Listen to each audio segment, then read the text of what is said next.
pero que entiendo que ya. van a poner. Voy a dar el ok allí. Tú sí quieres decir a la gente que está.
Buenos días, vayan sentándose por favor, vamos a comenzar en unos segundos. Gracias.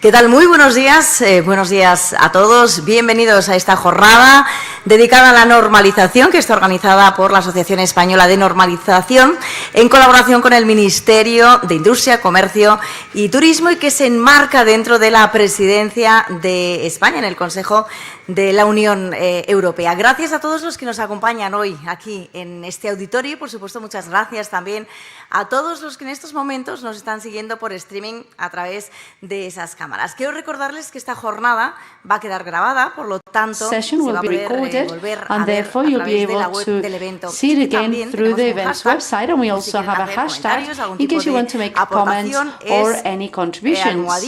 It's hashtag UNE.progreso Es un auténtico placer para mí poder acompañarles en el transcurso de esta mañana, de estas próximas 4 horas, en esta jornada que nos va a llevar aproximadamente in this session that's going to take us till after 1 p.m. in the afternoon, where we're going to try and shed some light into this tool and the importance of this tool, which is key in order to continue advancing in the digital and environmental transition. You know that the two main objectives of Spain's presidency of the last 6 months of the year is reindustrialization of the EU and guaranteeing strategic and open community and continuing to advance in the environmental transition. And in order to achieve both, standardization is key. And you probably know that this is a tool that is actually everywhere. In the media, for instance, in the media we're constantly talking about renewable energies, electric cars, hydrogen, climate change, etc. So all of this has to be regulated, has to have some standards to guarantee some minimum standards of quality. For instance, the chargers for the electric vehicles, the LED bulbs, and I'm not sure that you remember during the pandemic with the masks, that also has to be regulated in record time together with the Association of Standardization, the Institute of Health and Safety at Work, with textile companies and also with labs. Obviously, we had to regulate a lot in record time, such as the efficacy of filtration, resistance to breathing, labeling, loads of things that had to be regulated. So clearly, standards help the society work. And having said that, let's go and start. I'm going to give the floor straight away with Mr. Francisco Antonio Blanco, the Secretary General of Industry and Small and Medium Enterprises from the Ministry of Industry, Trade and Tourism of the Spanish government. Thank you very much.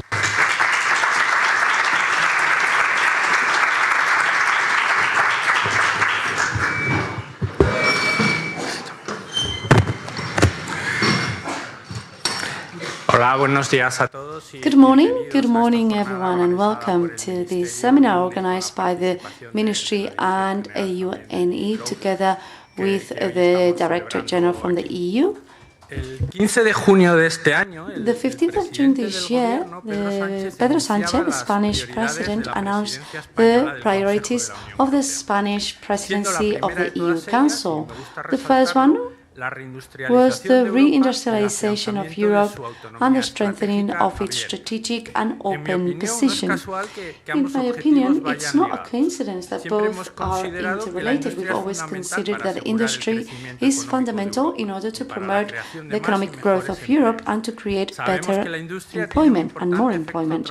We know that industry is an engine for economic sectors and necessary for our commercial advantages. And that's why the EU's industrialization commitments have a long history and have been focused on promoting innovation, energy transition, and digital transition.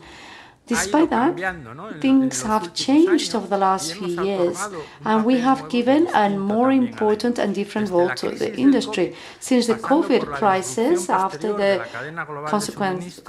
subsequent aftermath and the problems in the supply chain and the war in the Ukraine, we've seen the industry as very important, not just because of its economic importance, but because it's strategic. We need a strong and resilient industry. It's a necessity in order to have economic security, which is very much in vogue, and also for our political sovereignty. And this new reality demands, obviously, an industrial policy that's much more active in order to be able to face the new challenges. We need to know that industrial policies have to change, and I think we can all see that, and it's already changing. Over the last few months, we are seeing many initiatives of the EU in favor of a more active industrialization or more active industrial policy. And this has to evolve from a paradigm based on non-interventionism and free market, and it has to go into a more realistic perspective, bearing in mind the things that are happening around us, to which we can't close our eyes, and demand more support from the member states to their industrial sector. And the EU has taken steps for that. The flexibilization in the new temporary framework or the crisis, and supporting strategic and necessary sectors to go to zero net emissions, or the increasing of the thresholds of other policies are just an example of these changes. However, it's also clear that this change of paradigm faces challenges and difficulties, and they are not exempt from controversy. The last EU Council meetings, I don't know if you follow them in terms of competitiveness, there is a constant struggle and discussion on whether the EU has to intervene more and help more member states' subsidies. Why? Because the single market is one of the EU's main assets, and it has been the basis for our progress. We all know that this is necessary to continue having economies of scale, intelligent specialization, and to grow the competitiveness of our industry. And it's clear that we cannot put this in danger, going into a constant race for independent subsidies that will put at stake the rules of the game and equal conditions. So there are some countries that are more interventionist, and I think what worries small countries the most is to maintain the single market without distorting that free competition as one of the main assets of the EU.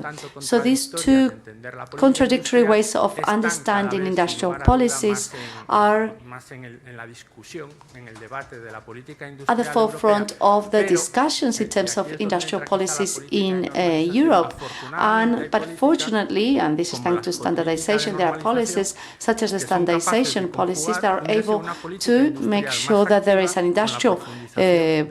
industrial active policies and the maintenance of the single market. It is this policy of standardization that is able to unite both elements. And let me summarize some of the reasons why I state this. First of all, because standardization is at the heart of the EU market and the single market over the last 30 years. the European standardization market has regulated over 3,600 standards that have promoted the safety of citizens and the protection of our environment.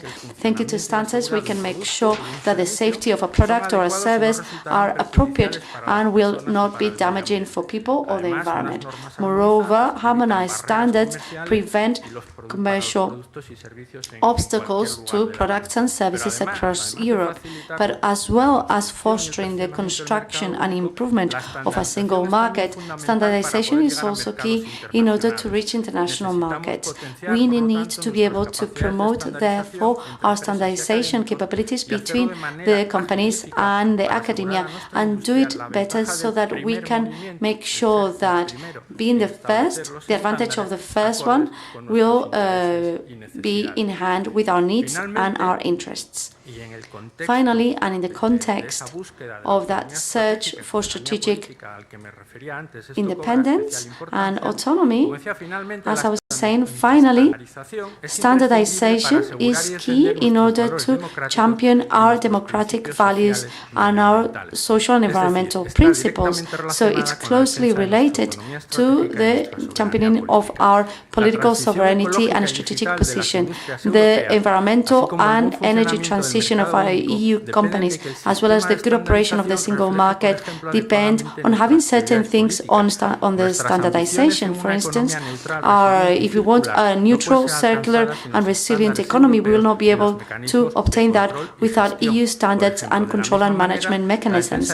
In the same manner, championing our values means that we need to carry out international standards for a free, safe and accessible internet. And we also need cybersecurity standards in order to protect our critical infrastructures, just to give you some examples. Therefore, there is a very close relationship between the standardization policies, which is what I meant to, because it allows us to make bigger our single market, to defend our companies and industry, and to defend our values because of these characteristics that I mentioned before.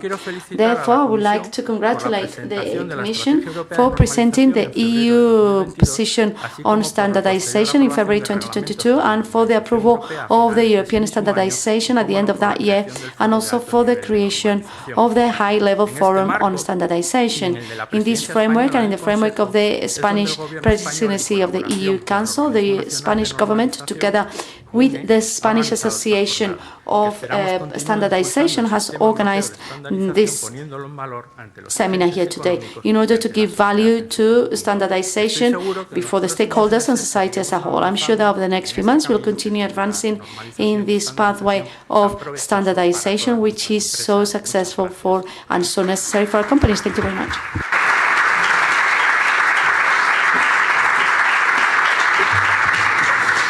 Muchas gracias. Thank you so much. Mrs. Maybe Root is Deputy Director General for Internal Market Industry, Entrepreneurship and SMI, European Commission, to take the floor on stage, please.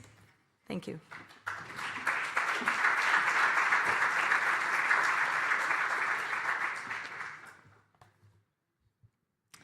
Buenos días, good morning. Dear Mr. Garcia, Mr. Blanco, Presidents, Vice Presidents of our standardization organizations, distinguished guests, participants from all the industries present and hopefully also seeing us later online. Thank you very much for being present today, and I would like to first share really my gratitude that Spanish Presidency has taken up this topic of standardization, and together with the Spanish standardization body, UNA, is giving us the opportunity to discuss standardization as an important pillar of our industry and single market policies. I'm standing in front of you as the Deputy Director General from the Commission Department for Industry and Small Businesses and Single Market, and my particular responsibilities are indeed in the field of industry policy. But in addition, I have the honor to be also the Chief Standardization Officer of the Commission, and therefore it's a double pleasure for me to be here today. As we have just heard, Spanish Presidency has highlighted reindustrialization of Europe as one of its main priorities. this really is great news. And it's also great news because, of course, this is also what Commission is now putting forward as our priority. You might have heard from the State of the Union address of our President von der Leyen, where she said that our Green Deal growth strategy is now in its industrial stage, meaning that a lot of legislation has been put forward, and now we really need to see how the competitiveness of industry can be bolstered and how do we implement the various growth ideas that Commission has put forward. So let me elaborate a bit from the standardization point of view. What are the elements where we see standardization particularly delivering on reindustrialization and implementation of Green Deal growth strategy? So how can standards accelerate the green and digital transition? Of course, we have discussed it a lot, so let me maybe try and share some concrete elements which we maybe discuss a bit less. So first, we see that enhancing supply chain resilience is really an area where standards can help. Standardization ensures that products and components from different suppliers can seamlessly integrate into complex supply chains. And this interoperability reduces dependencies on specific suppliers, facilitates transparency, traceability, and also allows for better anticipation and response to supply chain disruptions, which in Europe we have seen quite a number in the recent years.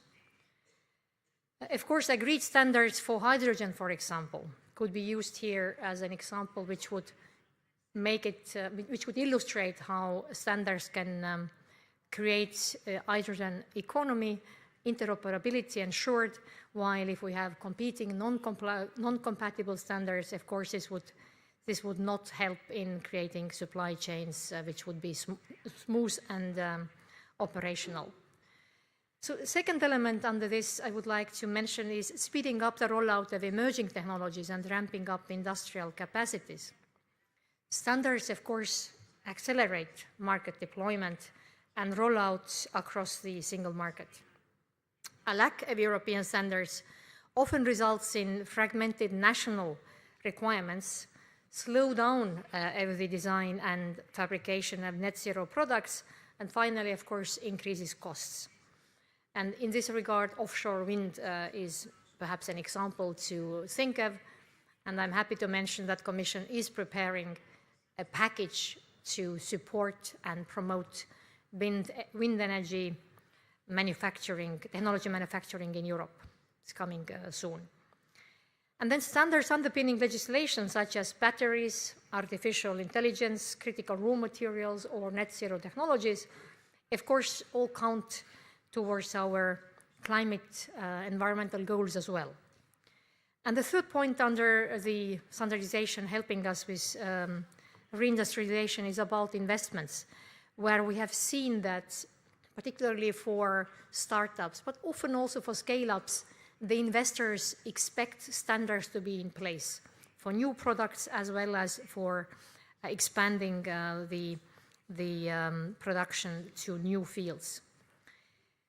So what can we, Commission, Member States, standardization bodies, societal stakeholders do to support standardization in these green, digital, and also resilience fields? You are aware that we are now approaching the 2-year anniversary of our European standardization strategy, and I'm quite pleased to report a bit on the results we have received so far. I have 3 points again to mention about the standardization strategy implementation, and of course everybody realizes that it's not yet fully there, but work has progressed already quite well. So first point I want to report upon is the high-level forum on European standardization. The high-level forum on European standardization is now in full motion, with several key topics for the green and digital transition being addressed in specific groups, such as digital product passport, artificial intelligence, smart cities, wind or solar. The forum continues to show that it is really the right and very much needed platform to discuss strategic standardization issues, as it brings together relevant stakeholders from industry, member states, and civil society. We continue to count on your valuable contribution here. You are aware that the next next gathering of the forum will take place on 30th of November, and Commissioner Breton has also promised to be there. I'm also aware that several member states, including Spain, have similar initiatives of bringing stakeholders together to make sure that standardization is not only a technical matter, but really brought up at strategic level. So I call on all those member states who don't yet have a national way of coordinating between players to also follow suit and possibly organize a roundtable or a forum. But I can really say that what we see from the European level, high-level forum on standardization is really very encouraging. And it helps also address issues that otherwise maybe would be left a bit maybe without attention. For example, making sure that standardization would be also picked up in university curricula, trying to make sure that we have new generation of standard developers coming up, and giving voice, of course, to smaller stakeholders, be it civil society or SMEs. And then this brings me exactly to the second point I wanted to mention, the standardization experts and skills availability. Standardization experts are really urgently needed everywhere. And in particular, of course, smaller businesses often have difficulties to make their voice heard. But it's also true for larger industries that we have still a lack of sufficient number of experts, and often particularly in the fields which are very rapidly developing. Looking at telecommunications, looking at the whole agenda of digitalization, cybersecurity, we really badly need more experts, more hands on deck. And again, anything that can be done to provide this training and to also bring universities to provide standardization as skills in their curricula will be much needed. Within the Commission, we have established something we call Excellence Hub, and this is our way of bringing Commission internal people together who have standardization as part of their work. I'm very happy to mention that just 2 weeks ago I was in the Commission Joint Research Center, which has its main site in Italy, Ispra, and it was really great to see that within the Commission we have hundreds of people who also dedicate significant part of their work to standardization, and we are now making further efforts to also strengthen the Commission, let's say, representation and coordination for standardization. And the third point under the implementation I wanted to highlight is about international coordination. Of course, it goes without saying that also on the international front, standardization is a strategic matter. And we also see, in fact, the importance of standardization increasing. It seems that even, I would say, this kind of a race or competition globally is increasing.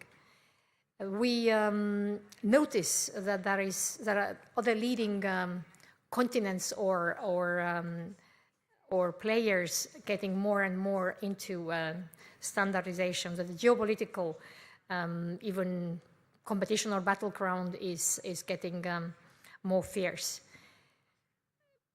We have interest from the US side to work with us on standardization. We have interest from other like-minded partners, but we even have interest from China to work with us on standard setting.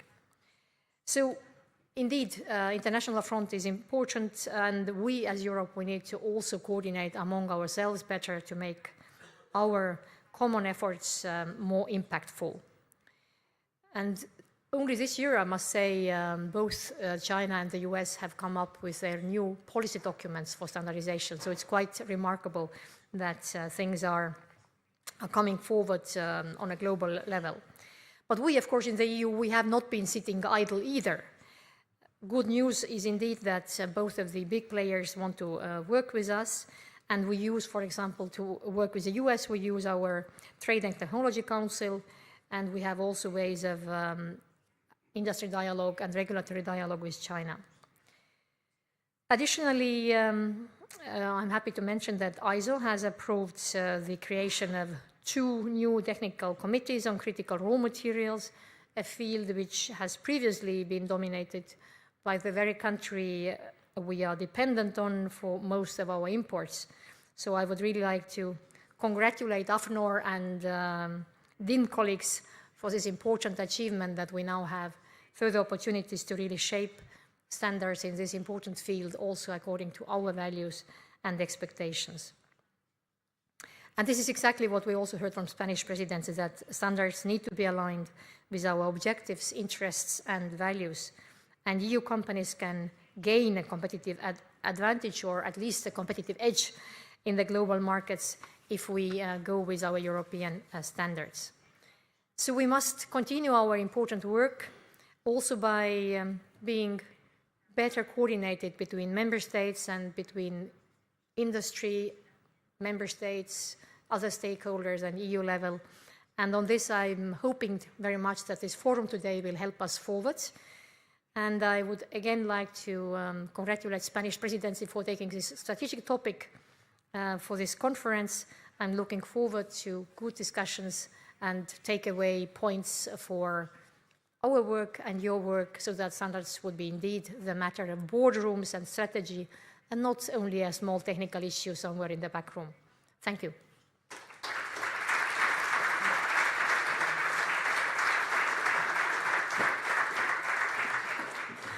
Thank you, Maive. We are very pleased that you're here with us today. Bueno, pues en este contexto vamos a comenzar ya. Within this context, we're going to begin today with our 3 panels that, as I said before, these will help us to move forward until 1 p.m. And this is the structure that we are going to have during the rest of the seminar. First, we will have a first panel so we can obtain the perspective of the industry who never requires the standards. Then we'll take a look at the perspective of the standardization bodies. Then we'll have a coffee break, and then we'll go into the third panel, in which we're going to try to summarize the things that we saw before in the first 2 panels, and we'll do so through 2 sub-panels. The first one's about clean technologies, and the second one we will talk about data governance and critical raw materials. Every speaker will have to answer some questions. They have 5 minutes per question, and I ask them to abide by those times. So we will start with the first panel, industrialization policy for the European industry, and this will help us to hear the voice of the main actors and beneficiaries of standardization.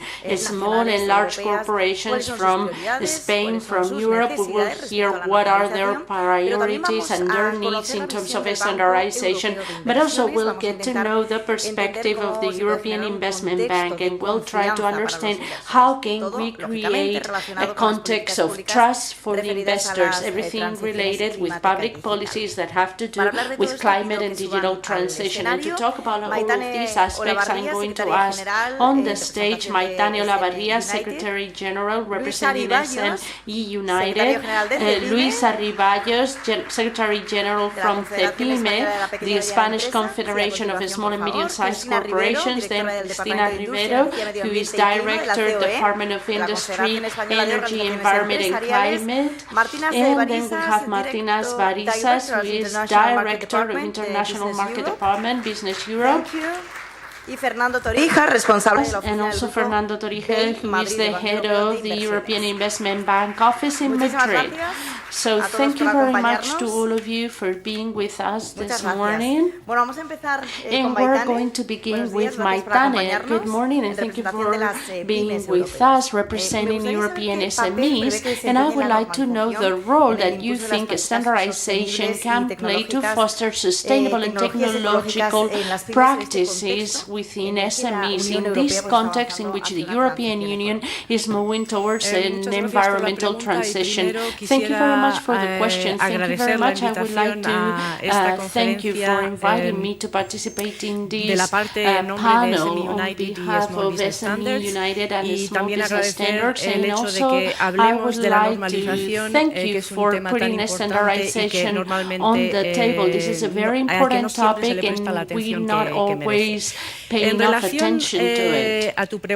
With regards to your question, with regards to the role that standards can play in our environmental and digital transition in SMEs, I think it plays an extremely important role, and I would like to highlight 3 areas in which I believe standardization plays a critical role.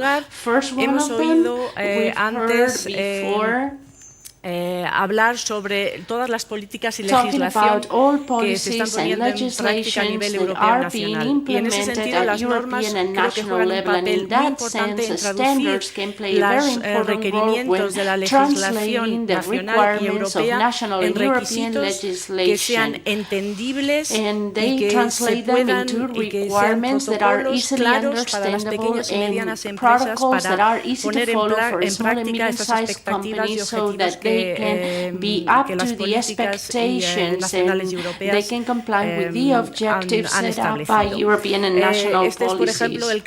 This is the case of the standards that have to do with eco-design, cybersecurity, or pasaporte digital de producto the digital product que va a venir dentro de poco y que necesitará las normas para que se pueda implantar de verdad en la práctica.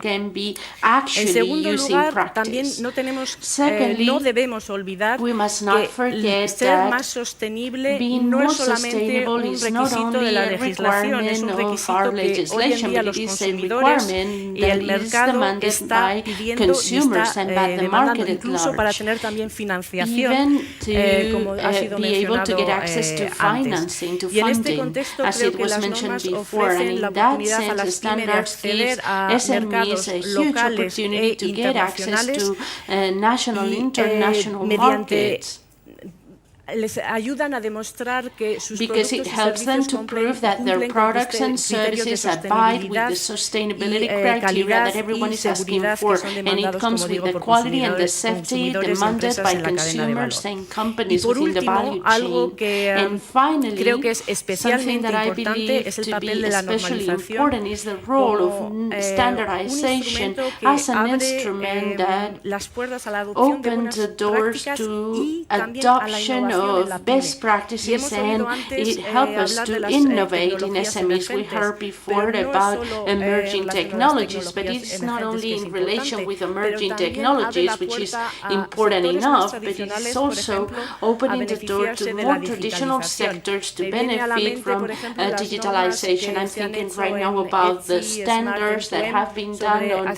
MC Smart End-to-End, on intelligent lifts of elevators that helps SMEs to get connected with Internet of Things platforms, and this way we can get elevators or lifts from previous generations connected to the Internet of Things, so we can provide new services that have to do with predictive maintenance, and this way we can adopt new business models in these SMEs.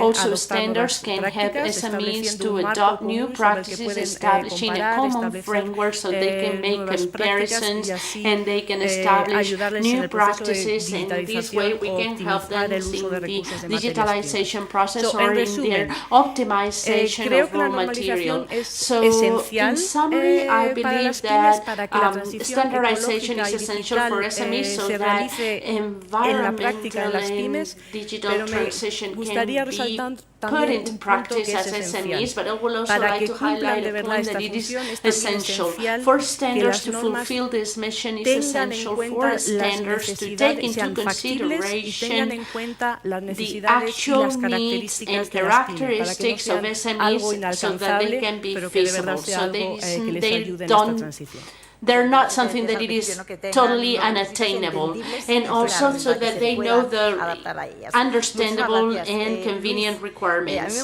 so they can abide by them. Luis, I would like you to tell us the main concerns of the Spanish SMEs in this context, the context in which Spain holds the presidency of the EU Council. Good morning. To explain the concerns of the SMEs in Spain, 5 minutes, it's not enough, I have to say. But as Maitane was saying, I would like to congratulate the Ministry for organizing this seminar, to UNE and many of the organizations that are part of UNE and also members of the PYME that are participating in this seminar.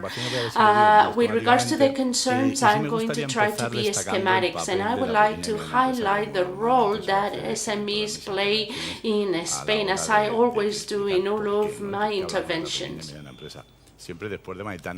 And after taking the floor after Maitane, it's going to be hard because I believe I'm going to be quite repetitive. But first of all, I would like to explain what being an SME in Spain is. We have more than 5,400 companies. Most of them are SMEs. That show the relevance of the sector. We generate two-thirds of the jobs and 62% of the added gross value. So SMEs are absolutely fundamental, and in any policy that you can be discussing, you always have to take into consideration the role that small and medium-sized companies are going to play. In this case, in the standardization, 97% or 94.7% of the companies are micro companies with less than 10 workers. This is something that it is fundamental, as Maitane was saying. What are their main concerns? Well, in Spain, the situation of SMEs is very delicate after COVID. We suffered the greatest drop in our GDP, more than 11%, and this has been greatly suffered by the Spanish corporations, more the SMEs, also because the economic compensations received by the SMEs was lower than they receive in other companies. Until not so long ago, until 2022, when we went back to the GDP that we had prior to the pandemic. What are our concerns? First of all, to be able to sell. This is the first line in any P&L account. We want to sell, and we want to sell with a good margin, although in this period with a terrible inflation in which our margins have been reduced, so they are in a very difficult situation, especially after the pandemic. Also, we're worried about finding the right workers to develop their activity. The scarcity of highly qualified workers is a concern for all Europe, but also in Spain, when we have a high unemployment rate. But finding qualified and skillful people is a problem for SMEs, even more than it is for large corporations, because their capacity to attract talented people is more difficult. Also, financing is complicated, and with high financing costs, with high interest rates, default rates, bureaucracy, taxation, fiscality, these are words that are relevant. Being an entrepreneur is always been risky. It's always been risky to be an entrepreneur, but now I would like to highlight the very difficult situation that small and medium-sized companies are facing today, because to all the risks that we had in the past, we need to add now this change of an era that we're all facing right now, not only small but also large corporations. Now we're going into the digital era, and therefore the challenge is even greater, especially when considering the average size of Spanish companies. This is a huge challenge, very complicated, that they are going to have to face. And in this sense, and I know that I'm running out of time, it is indispensable, as Maitane was saying, for the EU and for all national, regional and local governments to take into consideration the reality of our productive fabric, when passing rules, passing standards, and when applying sanctions, taking into consideration the reality. And I can give you as an example the recovery plans, etc. But you will see that we have the small business apps, these initiatives that we're having from the European Commission trying to tackle default rates. But please just take into consideration the reality of our productive fabric when legislating. Yes, we understand that it is complicated for small and medium-sized corporations how things are going on right now. Cristina, I would like to know what are your priorities in this moment in which Spain is holding the Spanish presidency of the EU Council. Well, thank you very much for organizing this seminar. Thank you very much for inviting me. But of all the priorities, I would like to concentrate on the topic that Luis put on the table, the one of the regulations and policy making. This is important not only for SMEs, but also for large corporations. Traditionally, simplification has been the demand of entrepreneurs and of the industry, but it is also true that at this very moment, simplification has acquired a new direction. The commitment of Europe of being net neutral, climate neutral, requires a total revolution, a technical revolution, but also a managerial revolution. And this needs to come with a change in the environmental legislation. This is important for me when talking about the environmental transition. We've gone through different changes, and now we're having more and more strict objectives without having the tools to be able to achieve them, to attain this goal. An example, by the end of 2019, the Green Deal was presented by the President of the European Commission as a landing on the moon example, because it was going to have a tremendous impact in all the European. But then we was published the Fit for 25. These are 14 legislative initiatives that changes our legislation in terms of emission trading, renewables, energy efficiency. We still haven't complied with the objectives, and we are making them already stricter. And we are already debating the ones that we are going to have for 2040 when we haven't gotten to the 2030. And I don't know if you've seen it, by the International Energy Agency presented their update of the roadmap for 2050, and the EU is going to present in Dubai's COP this year an alliance to be able to triple the use of renewable energies and multiply by 2 energy efficiency in the whole wide world for 2030. This is commitment, and the industrial world wants to also fulfill this commitment, but it is very complicated because we have difficulties with the tools, and to that we have to add all the challenges that come with circular economy, with including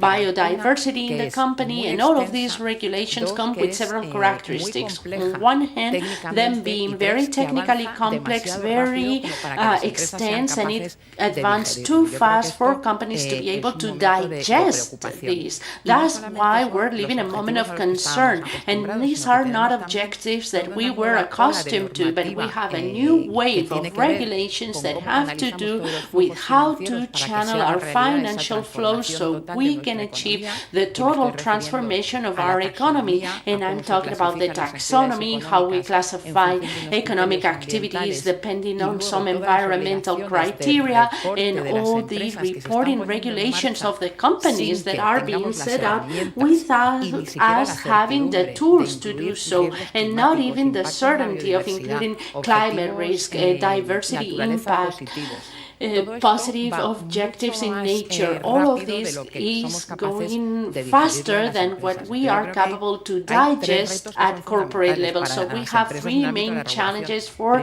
companies related with regulation. First of all, being able to understand them and to catch up with it. This is a challenge on its own. We tried at COE to give different sectors and companies that do not have the means to follow these regulatory waves we try to help them to digest this. We also help them to apply rules that sometimes cannot be applied. I'm thinking about the packaging regulation, but I could think about many others.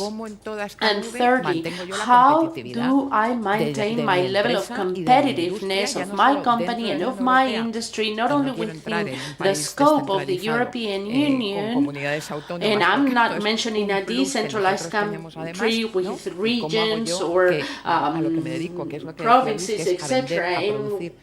Within all of this, how can I continue on selling or providing services?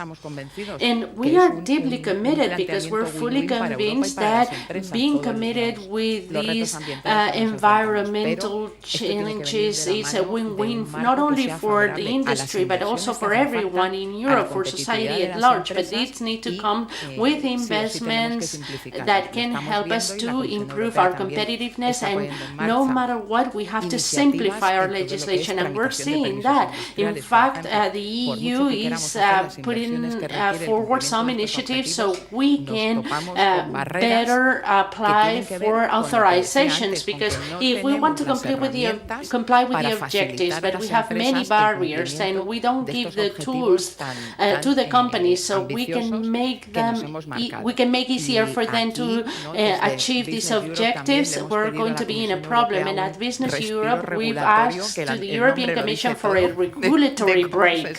We need to start breathing. And at the corporations, we feel that we can only do this with more collaboration with the sectors and with a great simplification, so we can get a competitiveness check that all regulations have to go through, so we can evaluate how they're going to impact our competitiveness at the corporation. I see that you all agree. You're seeing in front of you difficult and strict legislation, trying to understand what you're being asked to do with this regulation, how to apply it, and do so at the same time that we maintain our level of competitiveness. How does the European Business Community see recent changes in governance of the European standardization? What are their impacts on the open strategic autonomy objectives?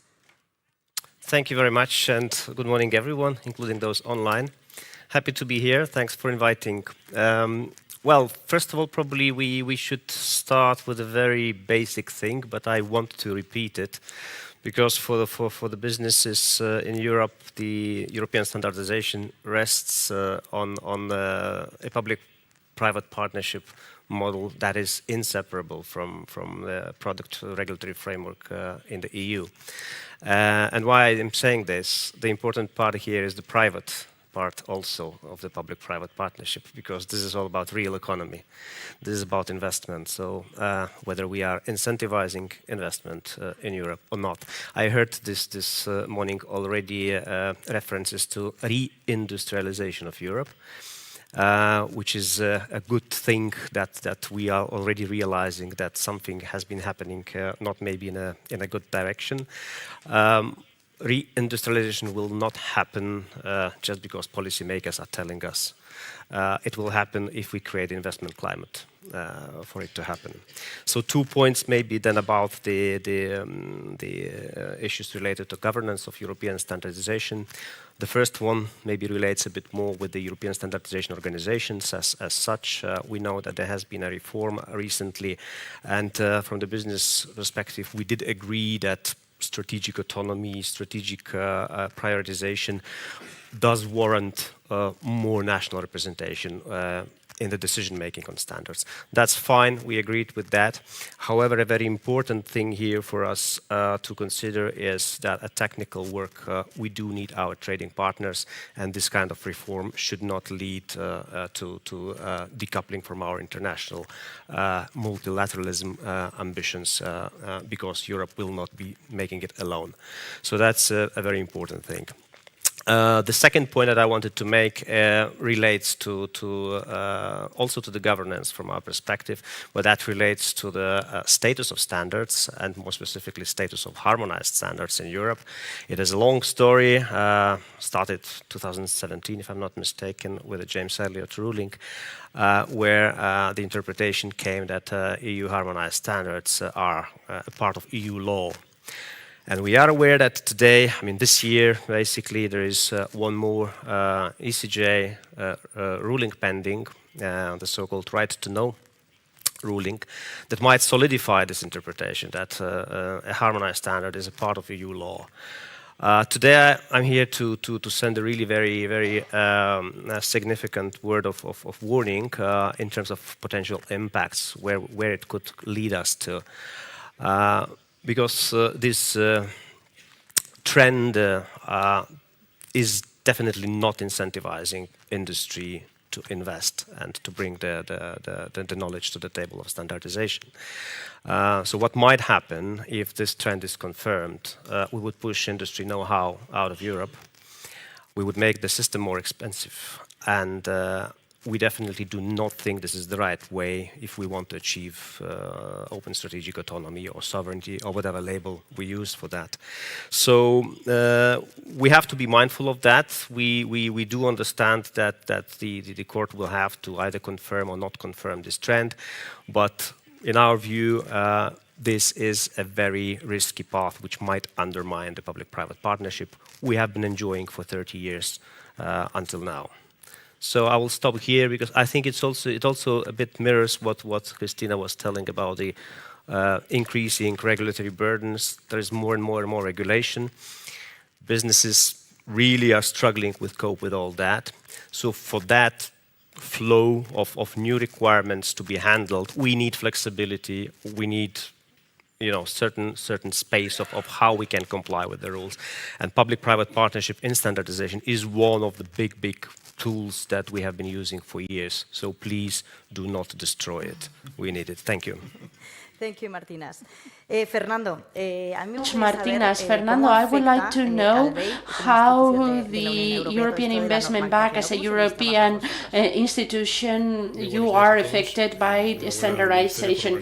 Good morning, everyone. Congratulations to the Ministry for organizing. Thank you, UNE, for inviting me, and thank you for putting me in this panel, in this environment, because I'm pretty ignorant with regards to standardization and details associated to standardization. But I hope to give you the perspective of the financial sector and investors when doing our job and when feeling comfortable, when making sure that public money is used in the best cases. Just to give you an idea of what we are at the European Investment Bank, we are the financial instrument of the EU. We implement the policies that the EU establishes, and we operate with our balance. We issue bonds. We are the greatest issuer of green bonds in the whole wide world, but at the same time, we are the great financer of green projects in the whole world. Where we work with the two entities, the European Investment Bank and the European Investment Funds. The bank is participated by all member states. We're a public industry, a public institution, and we provide direct financing. In that sense, we're a rare animal in the financial industry. We have economists and financiers that work in our different projects. We're in line with the Paris Agreement, and we do not only analyze the projects from the sustainability perspective and the impact that it's going to bring, but also with regards with the activities that we carried out. We invest in all the economy, the public sector, the industrial sector, the banking sector, etc. And also we have the European Investment Fund that facilitate access to financing for SMEs. Above all, in the whole European Union, we are the greatest investor. The EU, we invested in venture capital 400 million last year, 1.3 billion, and we are investing in funds. We issue collateral, and we try to help the rest of financial entities to take more risks so that they can promote the sectors that we believe are interesting for the EU: sustainability, environmental transition, etc. Last year, we earned 72.5 billion. We made 90 billion in the anti-cyclical, and 1/3 of this is done with SMEs. That business is done with SMEs, which is the one that is more highly impacted by this whole world of the standardization because they have less resources for it.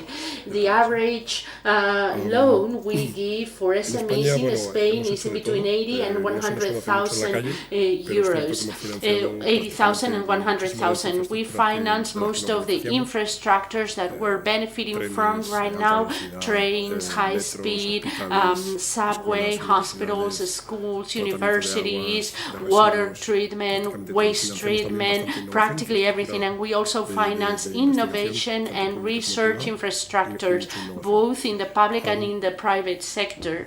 And also we're financing climate transition. And with this, we can move to the other part that we're going to discuss later on. When discussing SMEs, we have a big problem because we have our balance and our standards with the engineers and economists that work for us. But then we have the mandate that we receive from the EU, the Juncker Plan, the SME initiative in Spain, and also other initiatives. Now we have Invest EU. Maybe we can have a mandate with the Spanish government for the addendum of the recovery plan, and we have mandates from the different regions. All of these mandates means that the money needs to reach whomever needs to reach it. Sustainable and innovative SMEs. A certificate of SMEs, and maybe for the green SMEs, which is one of the challenges to see how we can finance them. You play a very important role, but you also need to have a certificate so you know exactly who's an SME and who's a small SME. Then I will go back to you. I would like to know how we can make sure that the SMEs are not just passive players in the standards, but that they are active players so that they participate in the creation of those, and see how we can make it work within these challenges. We're talking here about EU standardization. Well, first of all, I would like to say one of the things that Cristina and Luis have said. There's a lot of legislation and standardization. I believe that's one of the main things that you said. Technical standards can be a way to make it easier for SMEs to implement in a practical manner those requirements, the legal requirements. Obviously, the problem is that there is a lot of legislation coming, and therefore a lot of work for standardization that is a great burden for SMEs. But yes, it's a necessity if we want to have practical instruments of the standards in order to help SMEs to implement those requirements. For that, we therefore need for the SMEs to participate in the standardization process so that we can ensure that the standards are feasible and realistic, because as Luis reminded us, in the end, SMEs represent most of the European business tissue. So I think this is it's a need. But we also know that SMEs are not as represented as large companies in the standardization processes. And there are several challenges. It's been said before that one of the challenges are resources, obviously. Participating in the standardization work requires time, money as well. And on top of that, the knowledge of the standardization processes, how they work, how we can work in a standardization committee, etc. So that's the first. Also, another challenge is to know where to go. Daimler Rutte mentioned that there are 2 new ISO councils that have, or working committees that have been created, but the We have, for instance, the digital product passport, the circular economy certificate. I mean, there are several of them, and we need SMEs to be represented. And then there's also the awareness. And I believe the importance of standardization. And this is something that is not obvious for SMEs. Many SMEs see technical standards as an evil. But there are also opportunities, like I've explained. There are opportunities and advantages to using those standards, and I think we also need to highlight that and raise awareness about that. In order to face these challenges, in my opinion, I mean, maybe there's other ways of doing it, but I would like to talk about 3 elements that are key and on which we have to work. First, making it easier for SMEs to access standards and standardization. I know that UNE and other standard associations are doing that, but we also have to be creative. We have to think about other ways, more simplified ways in which we can involve the small and medium-sized enterprises. And I think that one key element in this is the role of SMEs associations, because obviously for micro companies it will be too difficult to send someone to a standardization committee.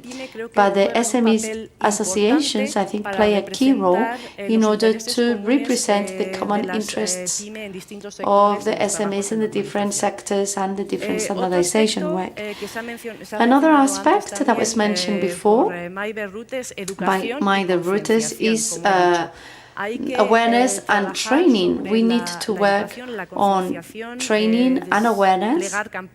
We need to deploy campaigns that help SMEs understand the importance of being involved in standardization, and we need to also include this in the educational system. I don't know about you, but I went to university and it was about European policies, and I didn't hear a single word about standardization.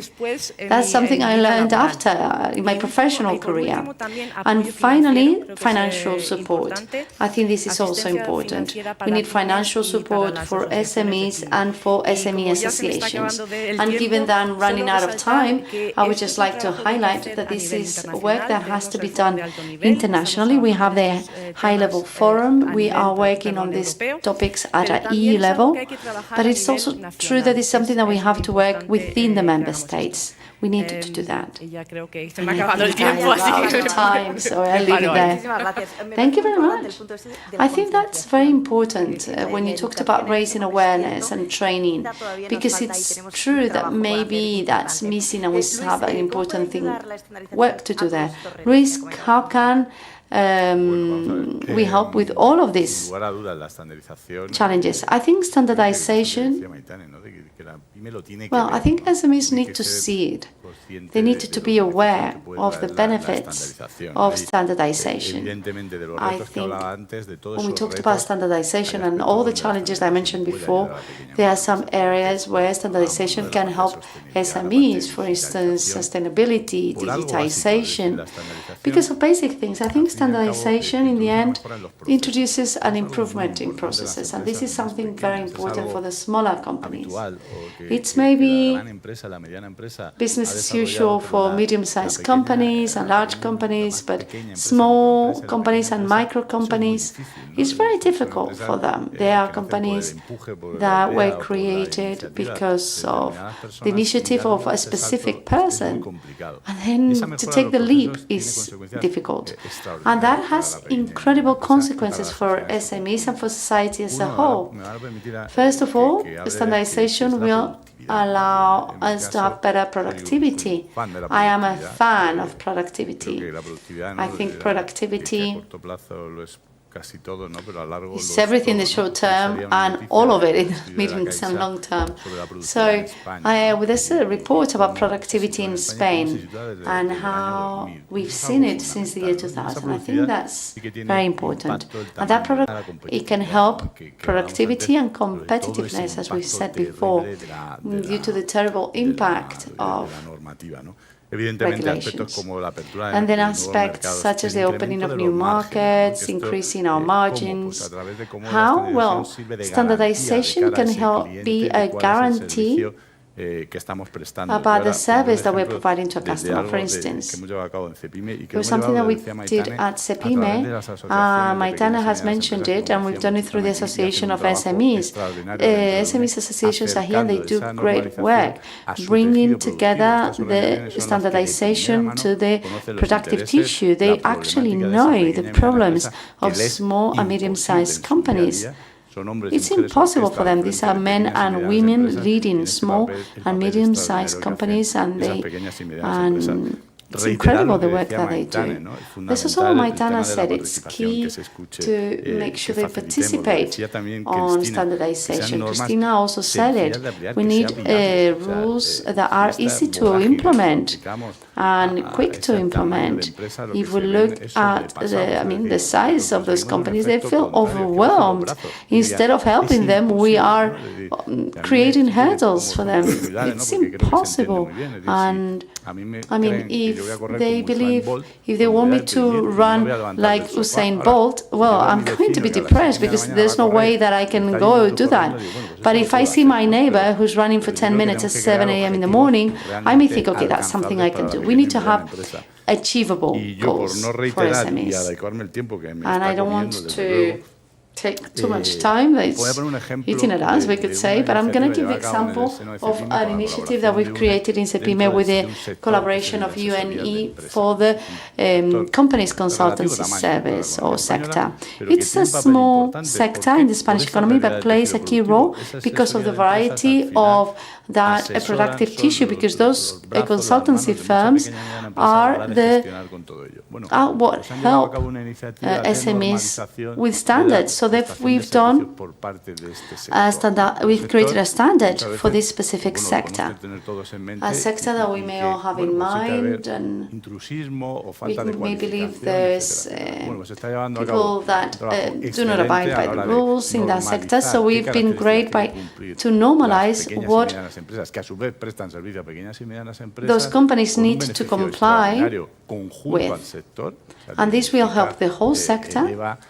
It improves, it allows for the customer to believe that the service they're receiving is much better, and that leads to results on the P&L, because maybe it helps us improve the service, because customers see the added value. And I'm not talking here just about informal economy. I think this is great when we develop initiatives. And I think Tiny said, yes, it's hitting at us totally. Okay, achievable goals, very important to have achievable goals. Cristina, we spoke about competitiveness. I would like to know if you could share with us some examples of how technical standards can help the industrial sector develop policies together with the governments. Well, I think there are many examples of that. I think Maitana said it. We have as many standards as laws, in fact, because I think that this has shown that the role of standardization, which is not very well known, is to help organizations to improve their operation, but also comply with all the commitments that we have. I have the honor of chairing a committee that was recently created at UNE about the management system for SDGs, and I was very surprised when we had the first meeting, the amount of members that have joined this committee. So that shows that there's a lot of interest, and it's not just about technical standards, which is what we more traditionally do in standardization, but we're also talking now about standards such as how to integrate biodiversity in organizations and companies, things that are not being answered by the legislation. And it's the standard agencies, the ones that are trying to implement that in the organizations and companies. And I think that's fundamental. And in terms of ecological and transition, we have lots of examples. Decarbonization, for instance, how we measure our carbon footprint, the greenhouse gases emissions, how we can measure fossil fuels, technologies, all of that the ecological transition will require. And also management, how we will assess circular economy. Yes, we need to be circular, we need to have positive footprint in nature. We have to be included in the taxonomy, otherwise no one's going to fund us. Yes, but how? Legislation doesn't give an answer to that. This is a pathway that needs to be implemented into the daily life of companies. And I think there are many areas in which standards are helping. Maybe it's not as well known as to others, but I was thinking about this. I was thinking, which other forum do we have for public-private partnership where we actually have results, where that is effective, where we can go beyond the discussions and meetings and we can put our feet on the ground and implement it. How to do that? Well, we are working in many fora. I think that there is no other forum that gives technically an answer to all these challenges except standardization. Only standardization can do that. I think that's fundamental. Thank you very much, Cristina. Martinez? There is an ongoing evaluation by the Commission. Now European standardization system works, okay? What is your assessment of the present and future role in the industry of standardization? Well, thank you very much. The role of the industry, I think we have already largely covered this in this panel, to be honest, which I'm happy about. Yeah, the role of industry is just the real economy, yeah, behind standardization. So we are a bit repetitive maybe here, but maybe what I could highlight here is industry today, and I hope in the future, is bringing the top-level know-how to the work on standards. And the top-level know-how is very scarce, and it's very, very expensive. So that's why, again, I want to underline that this is key for us not to lose this public-private partnership model in Europe. We need to pool our brains, we need to pool our resources together. If I'm not mistaken, I think it was 2013, 2015 calculation that industry alone brings around 1 billion euro every year to the table of standardization. Probably it's underestimated, to be honest, if you look into what kind of innovation comes to the table of standardization. So, I mean, I can only wish to the Commission, together with the stakeholders, to have this evaluation done in a very careful manner, really to consult as many stakeholders as possible. Representative stakeholders, that's also what matters, I think, those who are also bringing the knowledge to the standardization table. Do the proper impact assessment, competitiveness check we heard, because again, it's all about whether we incentivize industry to invest in Europe or not. These are the things which are crucial. And again, sorry, I have to repeat our stark warning about the trends that we have been observing lately. By the way, in this regard, you can find also our joint statement with Orgalim that we did earlier this year. It's, I think, next to the meeting room. Feel free to have a look at it. So we have to preserve the public-private partnership. And 3 messages probably I would leave this panel with and the audience with would be: first, think strategically when it comes to decision making. Second, protect the public-private partnership in Europe for standardization. And third, continue the path of multilateralism, which means don't decouple from international standardization. Thank you. Sure, thank you. Fernando, última pregunta. Thank you, Fernando. The last question for this panel. You spoke a bit about what the European Investment Bank is doing in terms of standardization and the economy. I would like to know if you are including some of these policies in your financing activities. And in your opinion, what practices could be improved in Spanish companies mainly? And in the market in general. I think that I'm going to follow what Martinez has said. There's many things that need to be considered, and I'm not going to be arrogant, but the bank, because we issue green bonds, we have been developing for many years reports and declarations of impact about what we do, not just what the company, what we are doing, the bank is doing itself, but what we are funding. We have a green report, we have a report of the sustainable funds, a bond, that we promote, we have an EMA's environmental impact report, and others, the carbon footprint report in all the activities that we invest in. So we have been working on this for decades. We also have an advisory platform in which we give advice to companies as well as public authorities to prepare projects that are investable. But this is 360 degrees. It's not just about financing and the cash flow, we're paying back the loan, etc. It's the impact that the loans and the investments will have in terms of the society, gender equality, and obviously carbon emissions. We have in fact expanded this to financial entities so that they can channel the EU funds. We have a tool within the European Investment Fund and the European Investment Bank that helps companies so that if an SME loan has been promoted, we can see whether this is an environmental loan, a sustainable loan, and a sustainable SME. I think the main problem here, as I said before, is we have our own balance and we take stock, but when we look at the funds invested in regions and countries, sometimes it's difficult to assess things when we get to SMEs. Imagine the situation if we have a branch of 3 or 4 people, a bank branch, and we give them 7 or 8 criteria because there's no certification that has been required by the Commission, or it's not just to know whether it's an SME or not.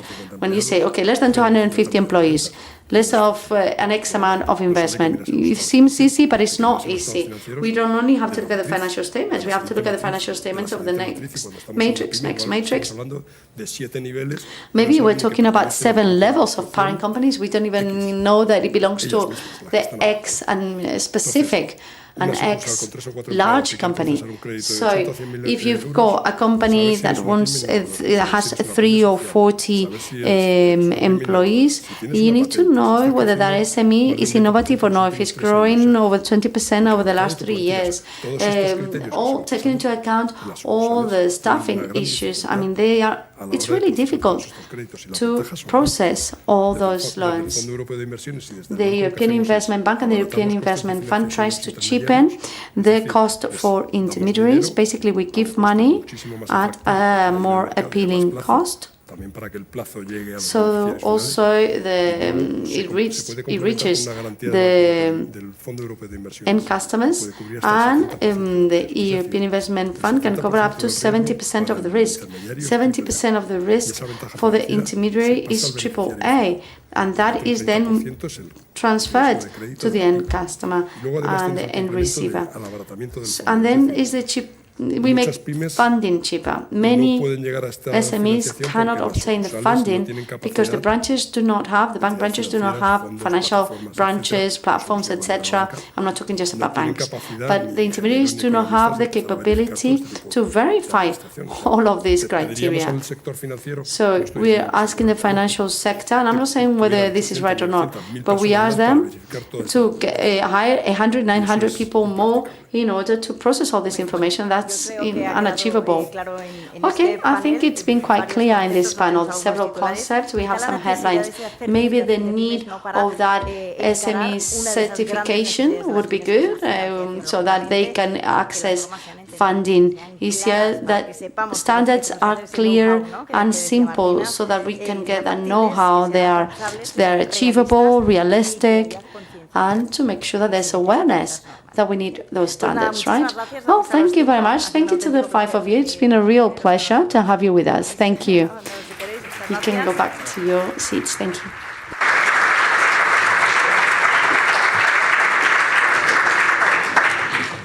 Pues paramos un poquito para el streaming.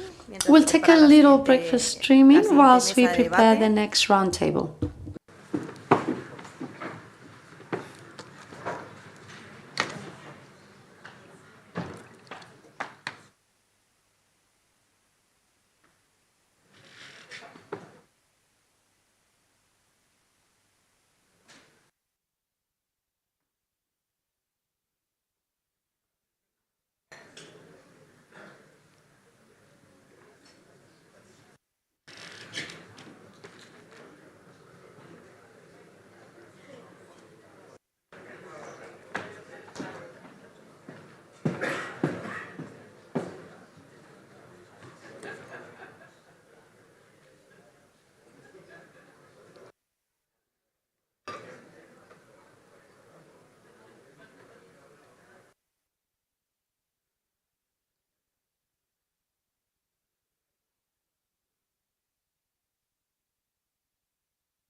Bien, pues comenzamos ya con nuestro segundo panel, Transición Industrial. So we start with our second panel,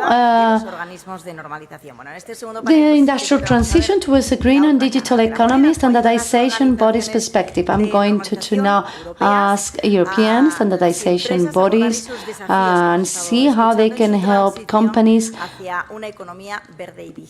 move towards a green and digital economy. And for the second panel, I'm going to ask Elena Santiago, the Director General of SEN, the European Standardization Committee, and SENELEC, the Standardization and Electrotechnic Committee. Thank you very much for coming.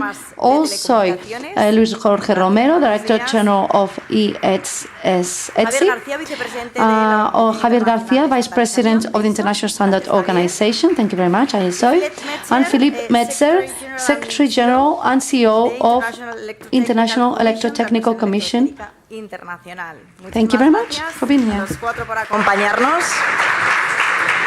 Bueno, pues ya hemos escuchado algunas de las So we've heard some of the challenges of SMEs, Spanish and European SMEs, and we're going to start with you, Elena.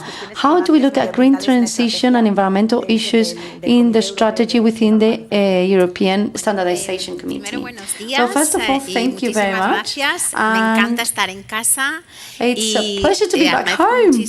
Thank you very much for the opportunity given to European standardization bodies to be able to contribute to this debate and dialogue, which is so interesting. Before we start talking about the strategy in SENELEC, I would like to say that finally standardization is taking the strategic position it requires, deserves and needs.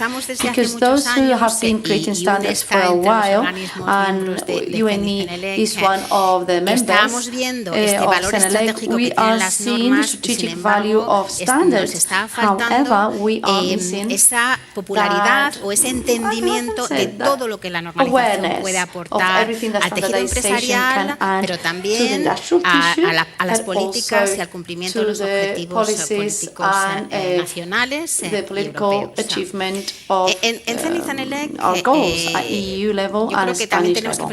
At SENELEC, I think we have to put some things in context. La crisis sanitaria, la crisis económica, la crisis energética, el conflicto de Ucrania, la crisis climática y en este contexto hicimos la estrategia de normalización de SENELEC, la estrategia 2030, en la que lo que intentamos hacer es abordar todos estos desafíos que se acaban de comentar en el panel de antes, pero además mirar a la normalización teniendo una visión muchísimo más estratégica y futurista tenemos una joya a nivel europeo que no está bien explotada y tenemos que hacer posible que utilicemos todos los beneficios de la normalización para alcanzar estos objetivos.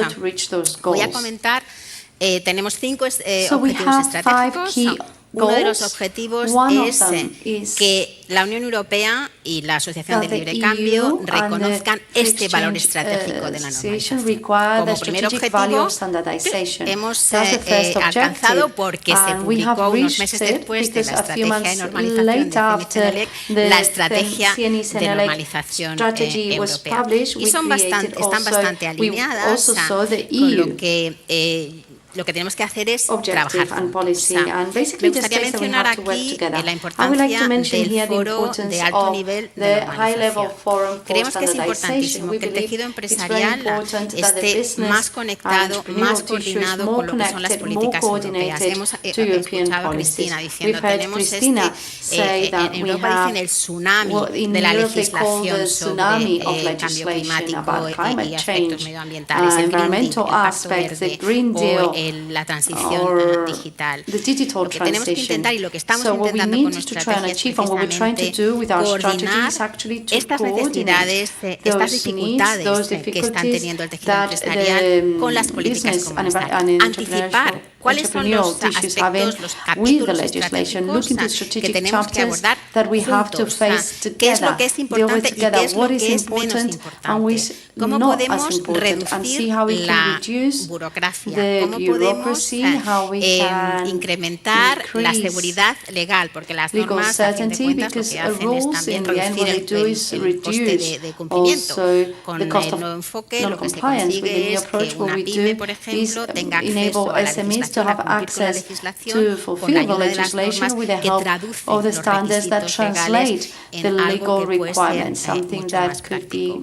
Entonces, en el foro de alto nivel, lo que se intenta, y nosotros estamos muy comprometidos y está absolutamente alineado con nuestra estrategia, es vamos a intentar que haya un diálogo mucho más coordinado, que consigamos centrar cuáles son las prioridades y consigamos también simplificar todos los trabajos que pueden ayudar a fomentar la competitividad. Este es uno de los objetivos en nuestra estrategia que estamos abordando con proyectos específicos.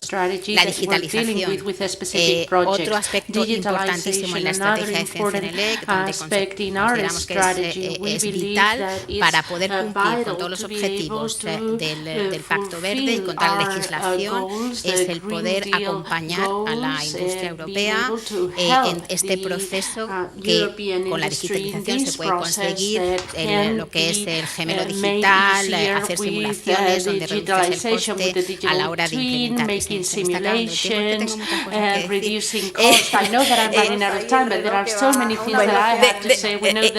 Un tercer objetivo muy importante, que es la alineación con la normalización internacional. No podemos vivir en un planeta Europa sin tener en cuenta que la competitividad europea está muy vinculada a lo que pasa en el mundo. Es verdad que tenemos la estrategia abierta y que tenemos que tener en cuenta cuáles son las necesidades estratégicas de Europa, fomentar dónde podemos liderar a nivel europeo y qué es lo que tenemos que recibir o de dónde tenemos que aprender para poder utilizar la normalización europea con los expertos que vienen de otras partes del mundo, pero garantizar, por supuesto, las cadenas de valor y las cadenas de suministro estratégicas.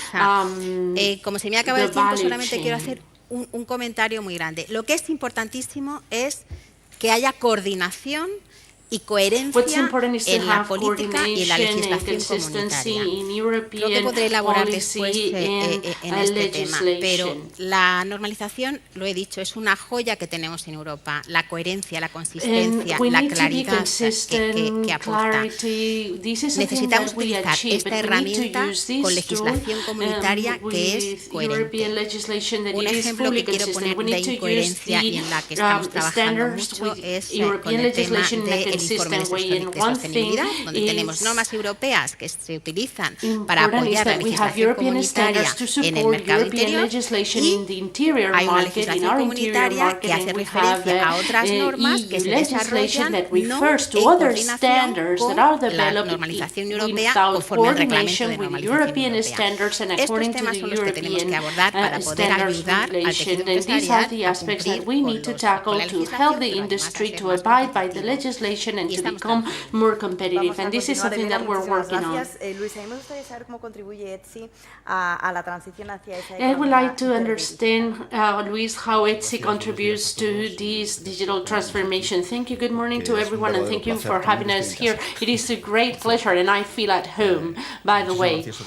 Thank you to UNE, because they are a great partner in this public-private partnership, and thank to the Ministry for inviting us. Of course, when we talk about digital and green transition, information and communication technologies are essential. They are the core of that transition, and ETSI is at the core of the information and communication technologies. Therefore, the equation is coming out really good. But we've been working in this transition for a long period of time, and standardization is fundamental, and it's been fundamental for many, many years, and history can prove this. If we talk about us doing a transition towards a greener economy with information and communication technologies, when we were developing the standards, we were looking at how to be more efficient in our use of energy, how to be more efficient in our digital economy, how to be capable of improving things on a day-to-day basis. But not only that, information and communication technologies are at the center of everything. And I'm talking about us, and us, ETSI,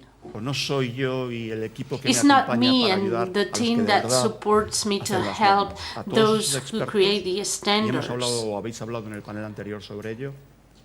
All these experts who really make these standards.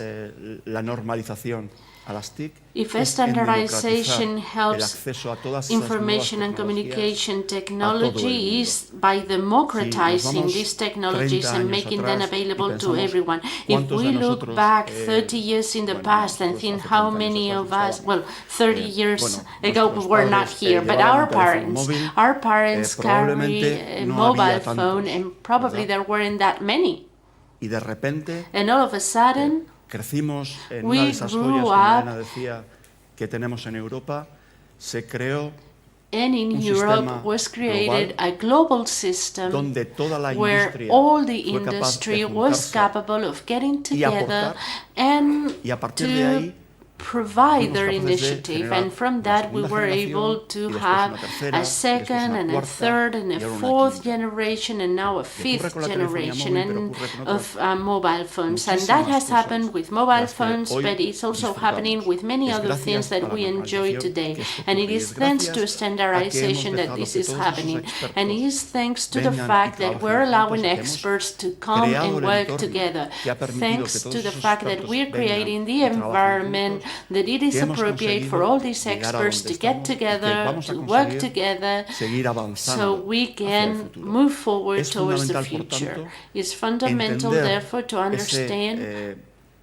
the role that each one of us play in the field of standardization. Now I acknowledge mine, which is to have a good coffee at ETSI. That's my role. The role of the expert is to bring their knowledge, to put it on the table, to have them all working together to achieve an agreement, a consensus, so that at the end technologies can go into the market and can be sold. We spoke about getting access to the SMEs. In ETSI, our work is not to take a look at the company that comes to us or the body that comes to us to help, but we look at the value of their knowledge and the backup of knowledge that they bring with them. And I totally agree with you. It's very necessary to transfer the relevance of the norm to the industrial, whether to implement it, whether to provide your knowledge, and so that that standard can help you thrive in your business. We know that it is complicated. We need the support of everyone, and I thank UNE to help us to approach the industry, not only of Spain, but of all Europe. ETSI is doing a lot to understand and to tackle all the experts, helping them to come here together to achieve a consensus to develop the standard, and the only thing that we ask for is to be allowed to continue on doing our job, or to let the experts do their job. This is going to be essential for the experts of information and communication technologies. Javier, I'm going now with you. Climate change, probably one of the main challenges that we're facing in the whole world. How does ISO help us to fight climate change impacts? Thank you. Thank you very much. And thanks to the Ministry for inviting us. Thank you, José Manuel and María, for your support and for allowing us to participate in this very tight agenda of the Spanish Presidency of the EU Council, and thank you for doing so in the sessions of the Council on standardization. And thank you to the members of the industry, thank you to the members of UNE, representing Spanish industry in our steering committees. Thank you very much for supporting us and for showing how, with our day-to-day work, you show that you believe in standardization. Not only you believe in it, but you see that it can play a strategic role, because it helps you when defending your company interest. Also, thanks to the European standardization colleagues, Stefano Wolfgang as chairman of thank you very much for supporting us. Yesterday, our chairman Alfredo said that Madrid is at the core of European standardization and is doing so in these days. So thank you very much for your support. And you can see how important international standardization is. Elena Jorge is amazing, and as the Deputy Chairman of ISO, also in our language, and Philip is trying in Spanish, but little by little he will be able to do it better. But he is very close to us, and we know that we have to take advantage of the tools that they provide. What are we doing at ISO? In ISO 2 years ago, we committed ourselves, all the bodies that are part of ISO, we have 160 countries represented, 160 national standardization bodies committed themselves to have the machinery of international standardization at the forefront of the fight against climate change. And what we thought at that time? That we needed to use international standards so that the entrepreneurs who lead the international developments in standardization to have an additional edge to improve your climate change initiatives with easy and feasible initiatives, so we can achieve a good balance between national law and competitiveness, the necessary competitiveness so that the company can continue on thriving. So that's what we thought at ISO. How can we do to incentivize this, and so that the technical committees can improve their standards and can make their reflection on climate change. How do they review their standards to speed up their sectorial initiatives to improve their fight against climate change? We will see later on in the next panels clear examples on how they're doing this. And the first thing that we do was to analyze the existing catalog of more than 25,000 ISO standards and identify the ones that had the greatest potential, so that in case we need to review them, in case the sectors and the technical committees thought that it was necessary to review them, they could have the greatest possible impact, and show that you are not surprised to hear that the sectors with the highest potential are energy, construction, and transportation. And we are helping them with some of the existing standards that we already have, some of them mentioned by Cristina in her presentation, with tools that help them to adapt and mitigate climate change. change. And only 2 weeks ago in the General ISO Assembly in Australia, in Brisbane, we've adopted in all the standards in the ISO 9000, 14000, the very famous ones, we've incorporated a sentence, it's just a sentence, that will lead the companies to implement those standards to reflect about the impact that they have in climate change and the measures that they're taking in order to mitigate it. It's just an example, but a very recent one. Thank you very much. Later on, we will see all of these things in the next panel, providing specific and practical examples. Thank you for staying here with us. How do IEC standards and conformity assessment facilitate Europe's green transition? Thank you very much. And first, thank you very much to the organizers, the UNE, and also to the Spanish Presidency of the EU for inviting me.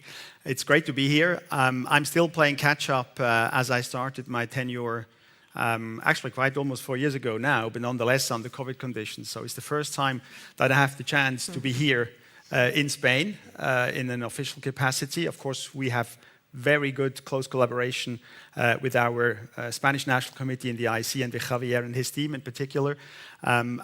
Sorry to spoil the party with my international English. I do understand more Spanish than you think, so be careful what you say. I am incapable, unfortunately, of maintaining a reasonable conversation in that wonderful language, but I hope you will understand me.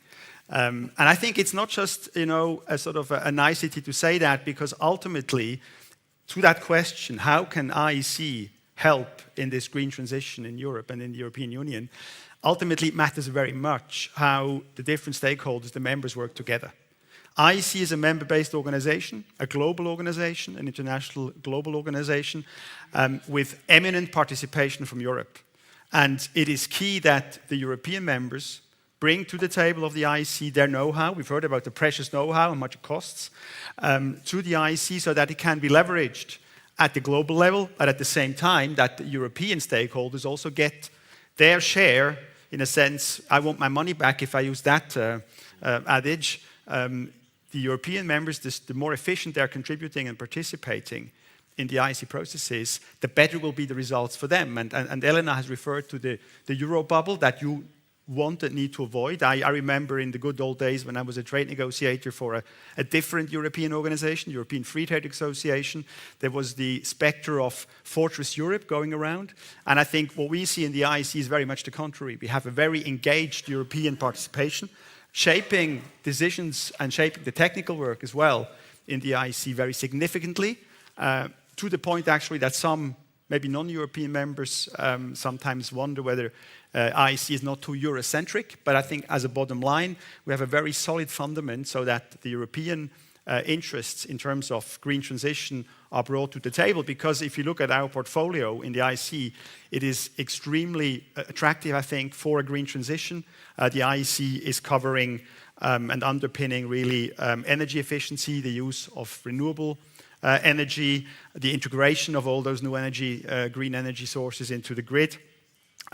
Electromobility, of course, and also environmental sustainability and safety. So I think we have the whole package there in our portfolio that can contribute in terms of standardization and conformity assessment work to the EU green transition agenda. And I think that for that we have the great lever of the so-called Frankfurt Agreement, where Senelec and IEC and the European members on the Senelec side are closely integrated to the extent that 80% of the European standards in the IEC's domain are actually international standards, or at least inspired from international standards. I think that's an extremely solid fundament also for the green transition. I don't want to go through a long, detailed list. I've mentioned the different areas. We have, of course, great examples of standards for energy efficiency, for instance, motors efficiency classes. We have great examples in the renewable energy space where we cover PV solar systems, wind energy of generation was already mentioned as a key point, and also marine energy and so on. So I think from a standardization perspective, the possibilities to leverage our standards for the European green transition are there in abundance. I would just like to use my last few seconds on a specific aspect that we can offer as the IEC also to the EU green transition, that is conformity assessment. we have in the IC really a seamless portfolio of standards on the one hand, and then the conformity assessment aspect on the other, which I think is crucial in an era where you also need to convince the stakeholders, the consumers ultimately, the citizens, that these new energy and electricity supplies are good for them. They are efficient, they're ultimately also cheaper in the long run, and that's why conformity assessment plays such an important role on the IEC side. And there as well, I think the European members of those conformity assessment systems are very often also in leadership positions, are well placed to influence that ambition as well.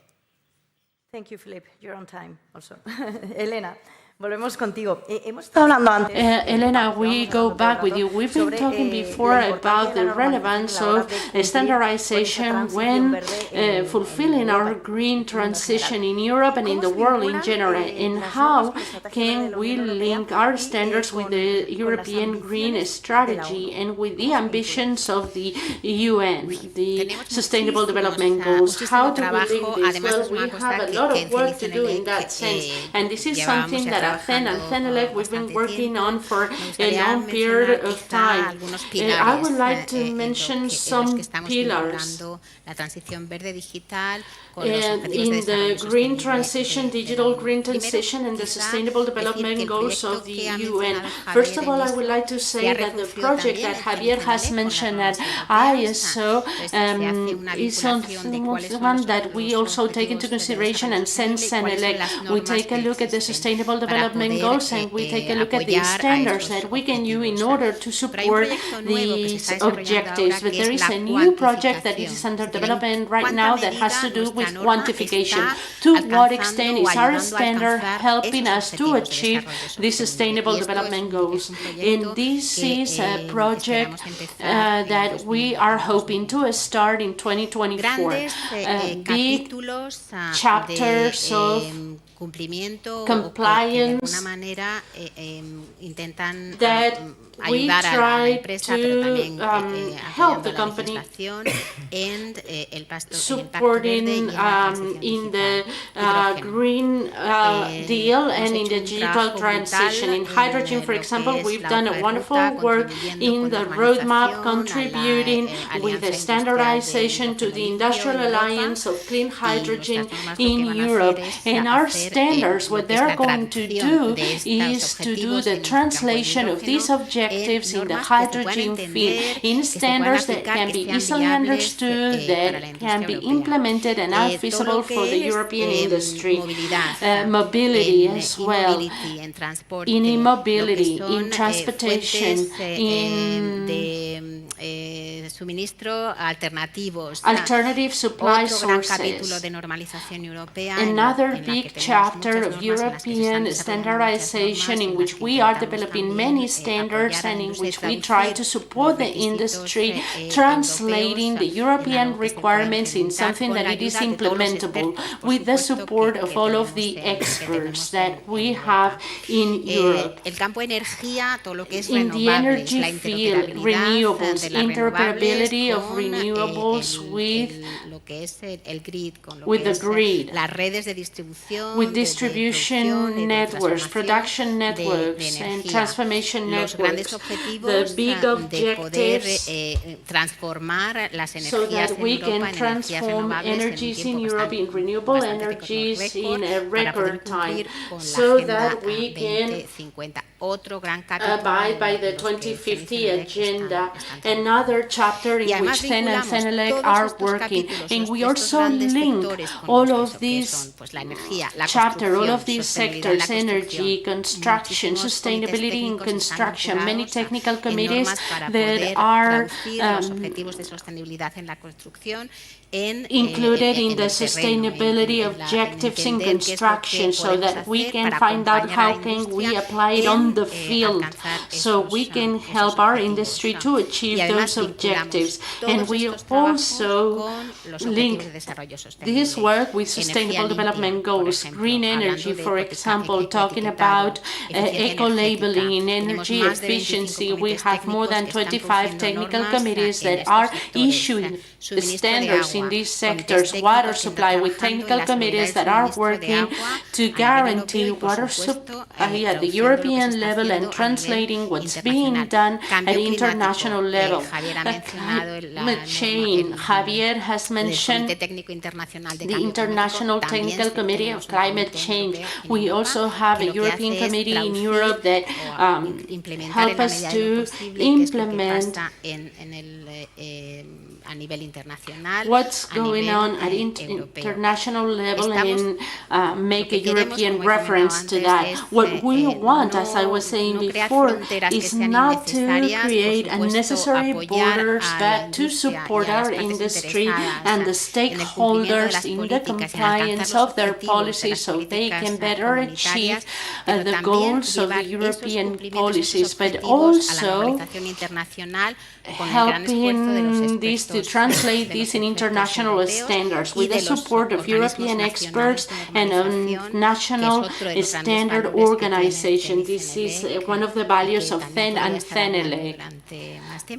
And I could be talking about this for longer, but I'm running out of time, unfortunately. Luis, how about EXI? Who do they work with in order to achieve their objectives? We have had not first centuries, but we've always been open, inclusive. We've always been ready to accept and admit anyone who wanted to collaborate with us. As was saying before, how our history helped us to find the philosopher's stones and to start with the different mobile phones generations. But at one point we were able to understand that this needed to be done in society with other people with us that were in other regions in the world. So for us,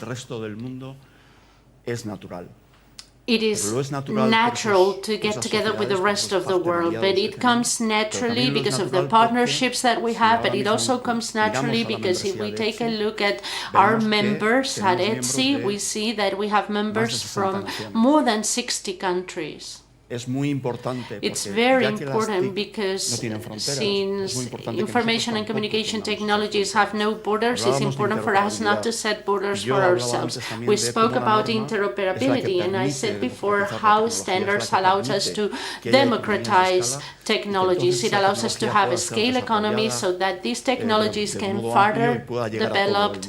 further developed so they can reach everyone.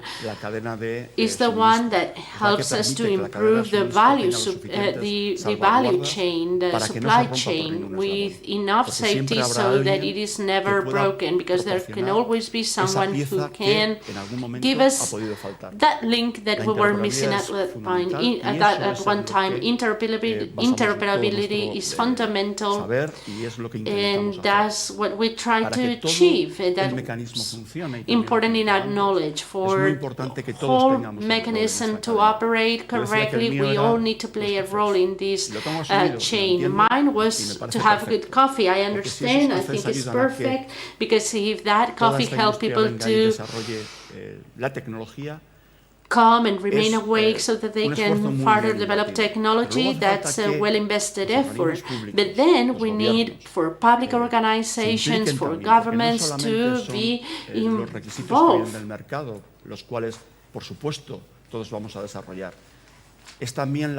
Because this is what we're going to develop. But we have to see how we're capable of putting the whole network, the whole group of industries that are coming here to work, so we are all capable of working together towards the same objective. And we cannot set borders, frontiers, or anything like that. Estamos hablando de la norma como si fuera un fin. Para nosotros la norma es un medio. So for us, the standard is not the goal, it's the means to achieve things. Another important contribution that we have is the one that comes, because I've spoken about technologies and new innovation, everything that comes from research and development. If we're not capable of making an effort and putting efforts in R&D so that all R&D and all these big ideas can materialize in the market through the standard, will be wasting time and we'll be missing a huge opportunity. So what we're trying to do is to help everything to flow so that everyone will play their role. Those who set the standards are capable of introducing them in the different committees in such a way that different parts are capable of talking around the same table and are capable of sharing and understanding what's necessary so that everything will flow and everything will give us a result, a product that goes to a shelf and that it's sold. As it was told in the previous panel, we understand that there are many things to be sold and we have to try to reduce the cost so that we can have better margins, so we can invest those margins in more R&D, more technology and more improvements. And finally, being in Europe, we have a wonderful opportunity of impacting the rest of the world just by contributing. Thank you very much, Luis. Everything is really clear. You are doing a good role of coordination, and this is something that is going to be mentioned with Javier. Sustainability is something that we keep on hearing, but the uncontrolled creation of standards in this field can create a lot of confusion, a lot of noise, and a lot of undesirable practices such as greenwashing. What are you doing at ISO in that regard? So this is a topic that, as you said, is being constantly mentioned, and there's a serious risk. Christina mentioned it before, the confusion amongst companies. There are so many events. The other day I was in an event and I saw colleagues from other associations and they said, I have to select which meeting I go to as a speaker because there's a huge risk of losing the real perspective of what's being achieved behind this concept of sustainability, given the legal framework also that we have in Europe. But this is nothing new. Last week, we saw the results of ISO's survey, annual survey, on companies globally that have normas de sistemas de gestión de ISO. Daban unas cifras que me ha apuntado porque a mí mismo me han sorprendido. Más de 600.000 organizaciones a nivel mundial tienen implementada la norma ISO de sistemas de gestión medioambiental. Más de 70.000 la de gestión de la energía. Daban datos y estadísticas también de normas más recientes que tienen que ver con cuestiones como seguridad de la información, etc. Esto no es nuevo. Information, etc. So this is nothing new. Also, some of the comments made about regulatory initiatives. Yesterday, Luis Jorge, we spoke about the directive of energy efficiency for building, construction, and others. So the industry have been making huge efforts for years in order to integrate or strike a balance between the evolution requested by society, the political agenda, and also their own strategy towards sustainability and a better future from an environmental perspective and bearing in mind competitiveness. So what are we doing at ISO? What are we aiming for? Basically, what we want is for that effort that companies have been making for decades in order to implement standards that can systematically help them improve in their environmental performance or energy management performance. Goes hand in hand with other more recent initiatives that have to do with the social aspects and governance aspects, which are the three legs of the ESG. We focus a lot on climate, but the social chapter, I think next month, we're going to host in Madrid the approval of the ISO standard on gender equality in companies. Also a project that is led by COE that looks into the integration and awareness of the business sector on gender equality. The G for governance is very important. In the chapter of governance, the ISO has published specific standards that are being benchmarks for good corporate governance and for different types of compliance, tax compliance, labor compliance, etc. So this type of documents Estamos buscando colaboraciones con otras we're aiming to get globales collaborations with other global entities and regional entities. And Elena before mentioned the EU regulatory framework in terms of non-financial information on sustainability. So we are building bridges from ISO and other standard organizations, and the FERES, which is the International Association that does standards for financial audits, and is also developing the global standards for sustainability.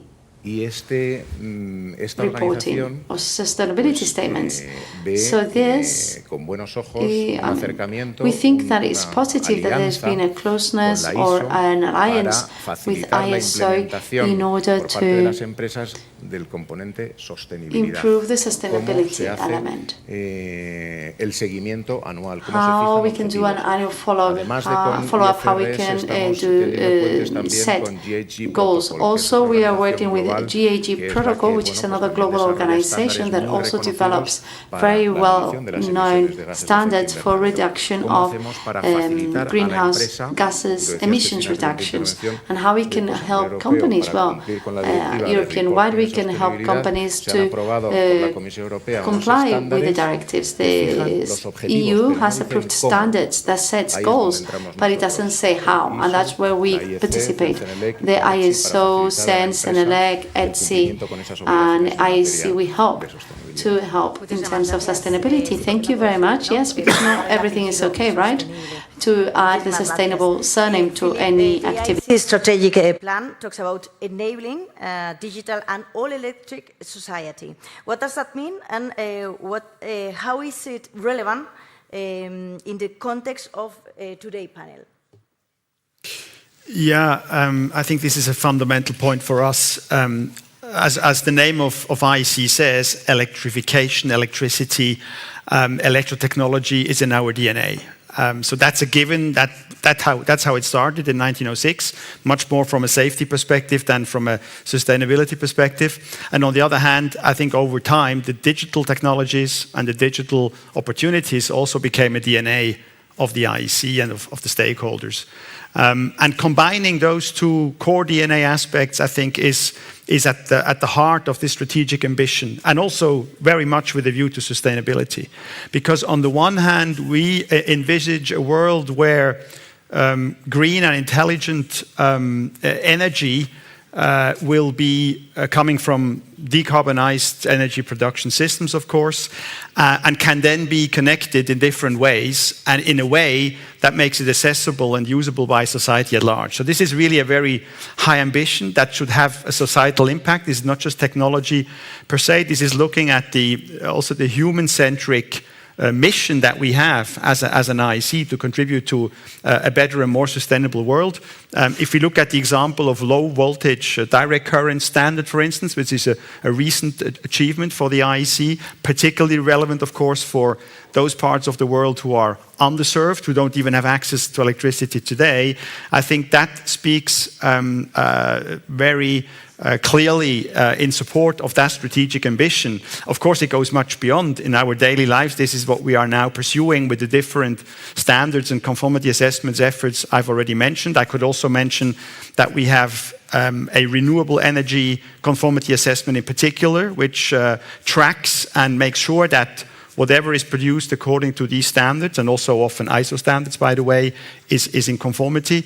And at the same time, we're expanding our portfolio in conformity assessment also to notably carbon footprint verification. I think it's been mentioned earlier, greenwashing is a big topic. I think with such an offering, such a conformity service, where you can actually measure and track how the carbon footprint has really been evaluated, calculated, and is also communicated, I think contributes greatly to taking the fear out of the users, out of the audience, the public as well, that there is greenwashing everywhere. I think the ambitions is precisely to contribute to much more transparency in that respect as well. And if I take another example, very much also at the heart of the all-electric, digital and all-electric society is green hydrogen, where we are also now offering a service through our IEC quality conformity assessment system, which makes it unnecessary for the global green hydrogen community to develop new standards, because it was quite a surprise to us when we discovered that there were discussions, for instance, in the International Renewables Energy Agency, ARENA, with which we are closely collaborating, as does ISO, that there were questions asked, well, what standards do we have? And there was a lack of transparency. And so I think that is a great example as well of how on our path towards this digital and all-electric society, we discover new needs that we can serve together with other organizations. And I think specifically speaking about the collaboration between ISO and IEC here, I think we are much stronger together. We have a package offering which is quite complementary.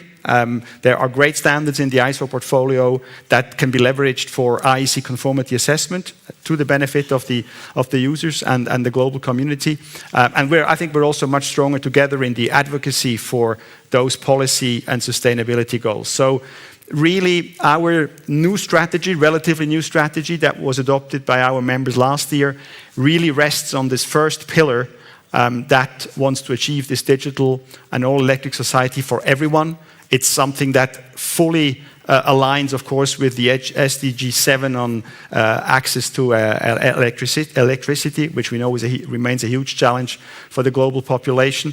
And it is certainly something that very much aligns with the ambitions and with the agenda of the EU for the green transition as well. Pues muchísimas gracias. Thank you, Philippe. Bueno, ha quedado clarísimo ayer I think it was clear the position of the industry in terms of the standardization of those rules. Thank you very much to the four of you, to Elena Santiago, Luis Jorge Romero, Javier Garcia, and Philippe Major. Thank you for being here with us. And from the point of view of the organizations of standardization, we have to break away from those borders. We have to go beyond and make it easy for all of us to have clear standards so that companies can face those challenges. Thank you to the four of you. Thank you. Goodbye.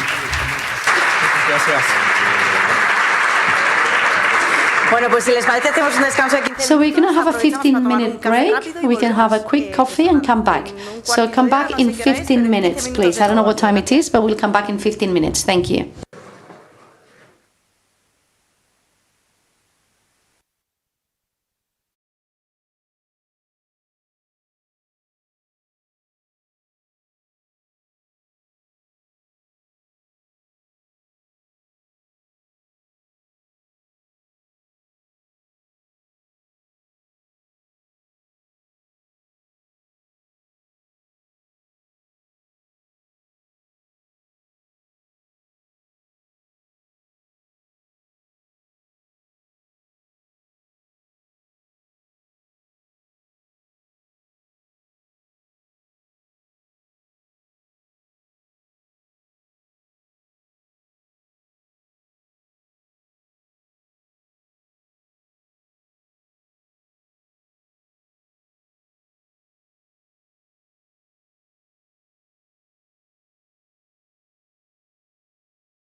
acompañándonos. Y vamos con nuestro tercer panel. Durante la primera mitad de esta jornada hemos abordado a través de los dos primeros paneles esa visión global, ¿no?, que tiene el asunto que nos trae aquí, la normalización. Today, standardization. In our next panel, we're going to try to get in depth into this topic and how can we implement this in practice, how can this impact certain policies that we have, such as green and digital economy, etc. And we're going to do this through two panels. We're going to see what exists, what standards are being discussed. Now we're going to open a space of reflection where we'll see where is it necessary to implement a standardization program and what standards that do not exist today could be necessary today. So in the first panel on net zero emissions and clean technologies, we're going to have Aniceto Zaragoza, General Director of Cement Manufacturers of Spain, Noelia Garcia, ISO Head of Sustainability. She's connected from Brussels. I don't know if Noelia can hear us already. Well, we'll continue and we'll try to get our connection with her. We also have Miguel Antonio Peña, who is the Secretary of the Spanish Association of Hydrogen. Then we have Juan Virgilio Marquez, the Director Industry and Environment Department of ANFAC, and Juan Virgilio Marquez from the Wind Entrepreneurial Association. And we thank them all for being with us today. Bueno, pues ya estamos preparados para este tercer panel, un subpanel. So we're ready for this sub-panel in which we're going to be talking about clean energies. Aniceto, we're going to start with you, and I would like to know how can green technologies, consolidated green technologies, can contribute to our decarbonization in cement production. What are the main disruptive technologies that we can have in this sphere, and what's your future perspective? What are you expecting of this? Well, thank you very much for your question, and above all, thank you very much for the invitation to the Ministry and UNE for organizing this very interesting seminar and helping me to participate in this very interesting sub-panel. With regard to the cement sector, I would like to express one thing. Cement is the product most broadly consumed in the world, only after water.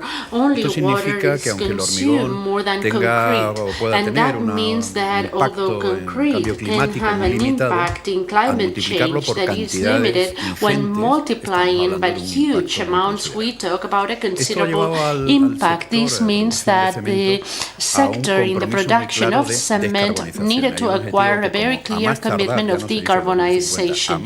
Our objective is that at the latest 2050, we have to be able to produce a fully carbon neutral product, and this is a commitment that has created an investment committee that it is quite extraordinary. But we don't have one single solution to do this. The sector, after reflecting, have established what we call the 5C strategy. What do the 5C stand for? It means that we need to work in the production of clinker. That's our main raw material, or the first transformation that we do to produce cement. That we have to work on cement as well. We have to make sure that cement is mainly consumed through concrete, and it needs to work in the field of construction, and it needs to work through the carbonatization of cement and concrete, because whenever the life ends, this natural concrete building is capturing CO2 on a daily basis, and we are capable of doing that in the surface, so that in the case there is a demolition, we can have a good strategy, we can can help to become carbon neutral. And this means that we're working in multiple fields, and these multiple fields will come with multiple challenges in terms of standardization. We need to look for different ways of doing clinker, concrete, constructing. In Madrid, we have the example of a building that has just been constructed with conventional concrete, and just by redefining this structure, we've been able to save 43% of the CO2 carbon footprint. That means that the redefinition of our structures can help us to have a completely different vision. All of this requires standardization. All this transformation process will help us to have new families of cement.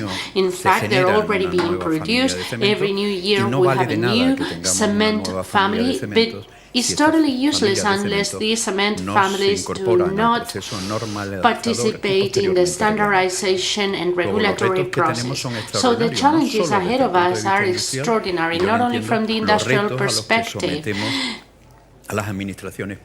because we're challenging public administrations who are responsible in the topic, and in that sense I would like to thank MINCOTUR and the Ministry of Transportation for their willingness to tackle all of these processes of renewal.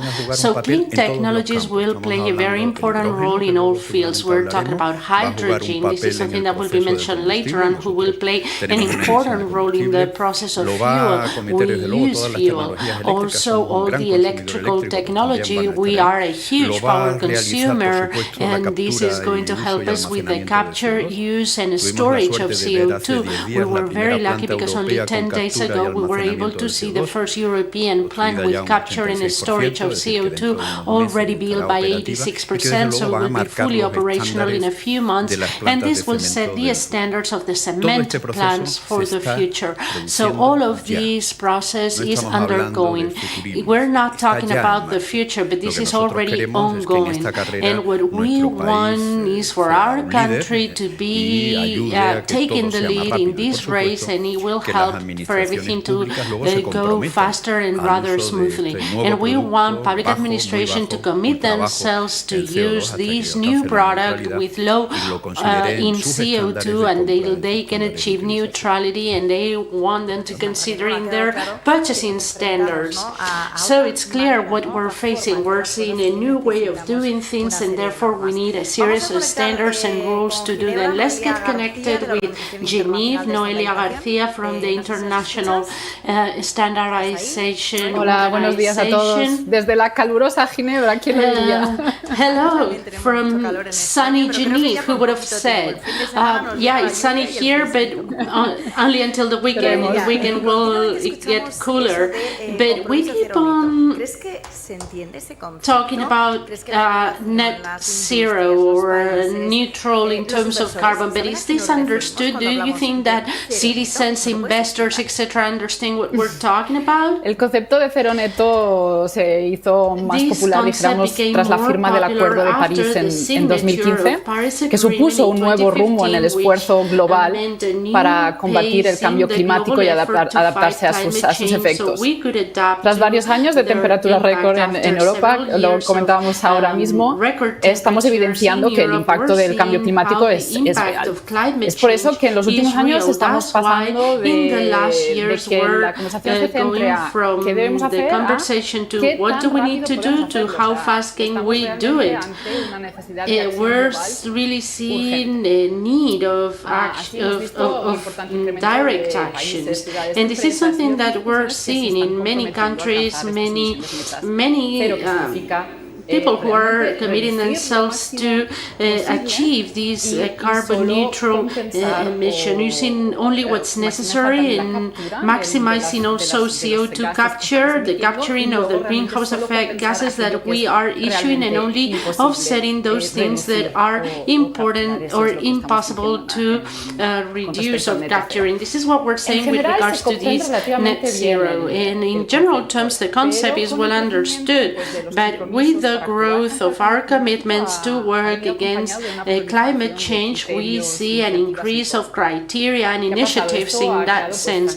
What happens? This has created fragmentation, confusion, and difficult implementation of robust plans to achieve this carbon neutrality. It's also brought the concept of greenwashing. It's ended up with a lack of transparency, integrity in many of these commitments, with plans that sometimes can be challenged because they are based in, or they're not based in the reduction of real emissions, as I was saying before. So in order to comply with this promise of a cleaner world, in a world that it is more fair, we need frameworks that will make us responsible, that will guide our climate action in a clear and transparent way, and will help us to monitor and guarantee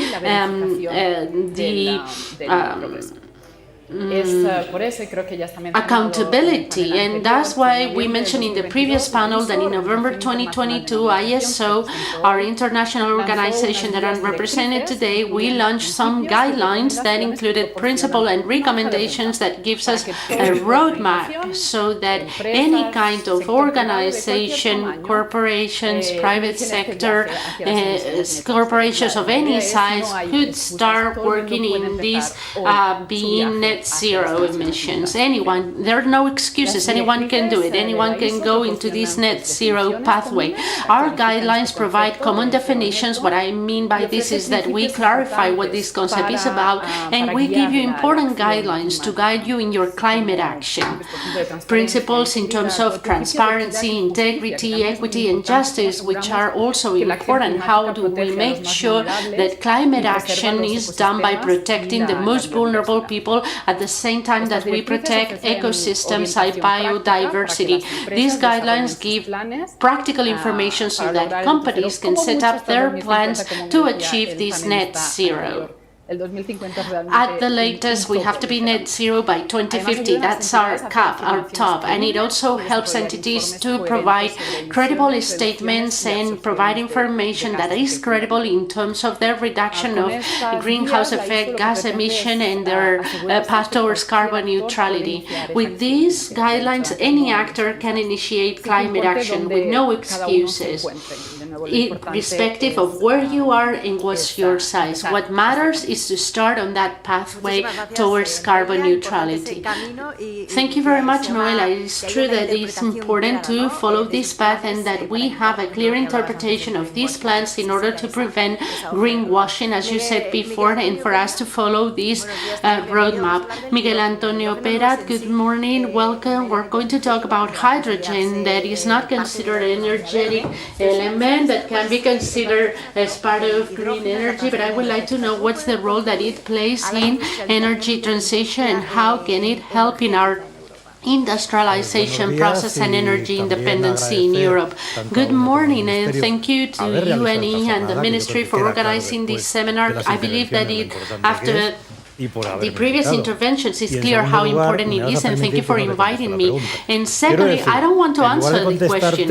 Well, I better say, instead of answering what hydrogen is, I'd rather answer what it is not. And maybe it's good to say that hydrogen is not everything in life. I'm saying this because it seems that lately everything is hydrogen, and if you're not in a hydrogen, you're not fashionable and you're not making the most. But if you're not in the field of hydrogen, you're not missing everything. We have very important applications. We'll talk about them later. And also, hydrogen is not new. It seems to be like a pretty new thing, but we've been using hydrogen for more than 1 century. First industrial processes use hydrogen. However, it's completely new in the current applications, in the applications that had to do with sustainability and our impulse goals to sustainable and renewable sources of energy.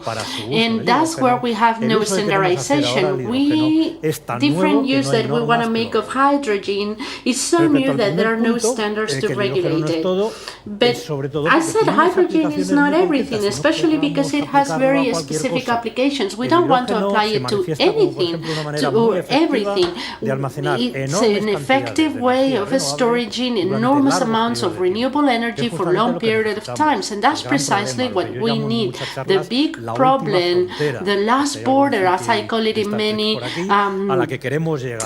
presentations, just in case we have some Star Trek fans here, but is the border so that we can use it as much as we use fossil fuels. There is hydrogen, so we can support it in storage and distribution, but it is not the only way. There are many different ways of storing, and hydrogen will play its role. We also have hydrogen for transportation, for doing electric vehicles that will work with hydrogen. And why not batteries? Batteries will play its role as well. There are niches in which hydrogen make no sense, whether there are other niches such as heavy transportation, ships, and even aircrafts where batteries won't do. And finally, the industry. This hydrogen that we were talking about before, that the chemical industry has been using for more than a century, is what we call gray hydrogen, because its use is created or produced with fossil fuels. But now we have to go into green hydrogen used with renewable energies. And forget about the other colors, I don't know them. The only relevant ones are gray and green hydrogen. But this green hydrogen is the one that will help renewable energies to be part of industrial processes that they were not tackled with green energy before, like cement, the one that was mentioned before. And hydrogen can be helpful, but it is not the only thing that will help. There are other industries that require hydrogen, like the ones that use ammonia for fertilizer. This was the first industrial chemical process that helped us to improve our agriculture in the 19th century. Totally new agriculture based on fertilizers, based in ammonia,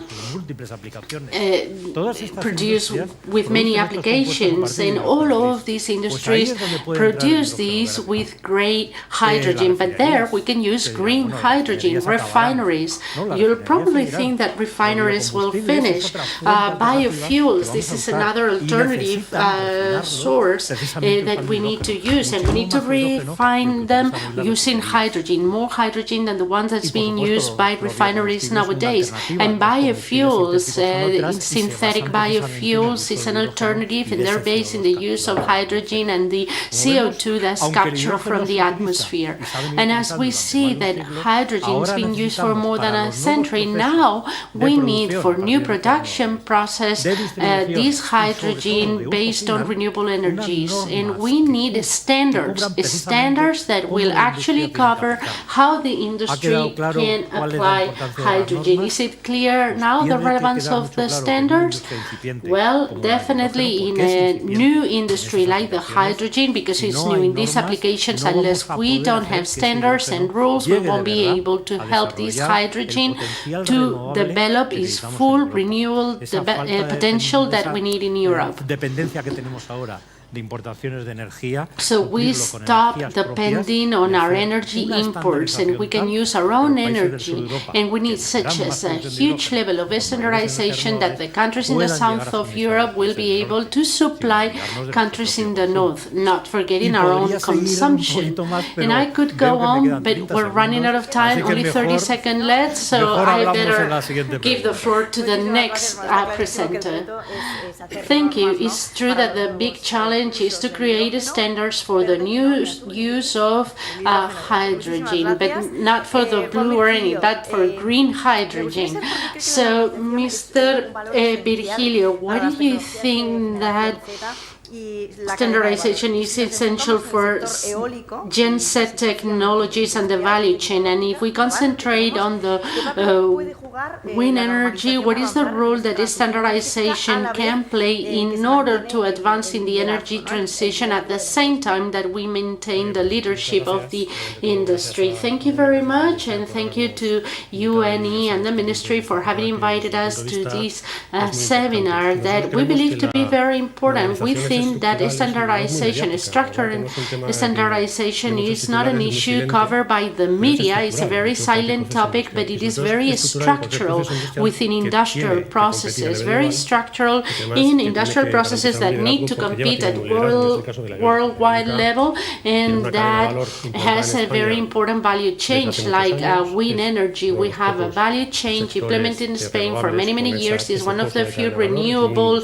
sector with a value chain. When we talk about wind parks, it's not only talking about wind parks and energy, but we are talking about blade factories, wind turbines, etc., importing, exporting, customs, duties, etc. And for us, the standardization is key. It's not only important to have standards for processes that are emerging, but it is important for us to take the lead in the development of those standards. That's what matters.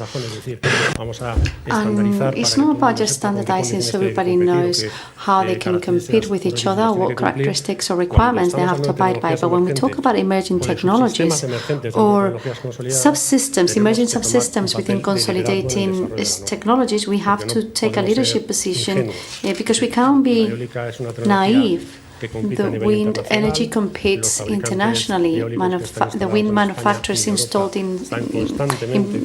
that are in Spain and in Europe are constantly competing with others from China and USA mainly. But in this fierce competition, we have to use added value policies. And that's why it's not by the characteristics of standardization. No, it's what value can standardization give to the wind industry.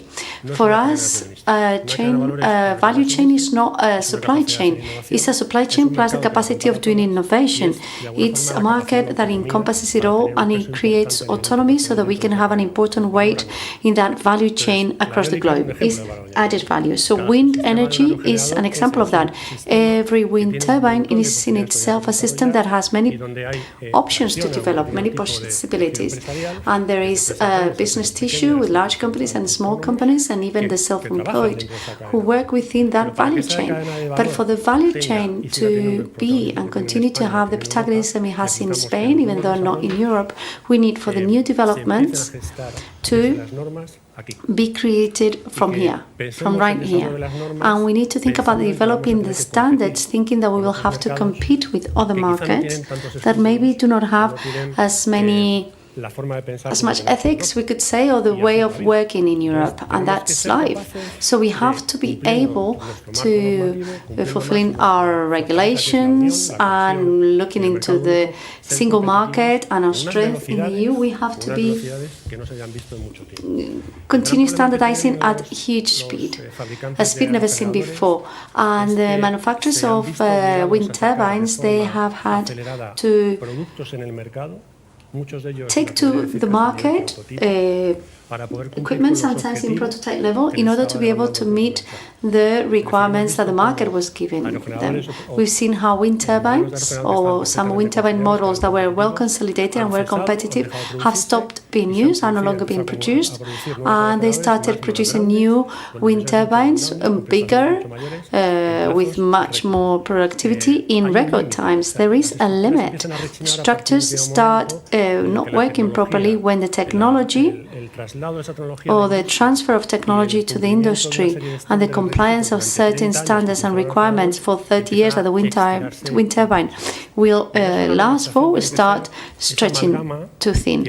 And that's why we need to help so that everything that's been developed is consistent, it makes sense, and it gives, it shows the quality, the security, but also it allows us to have the industrial process that we need to have in Spain and in Europe.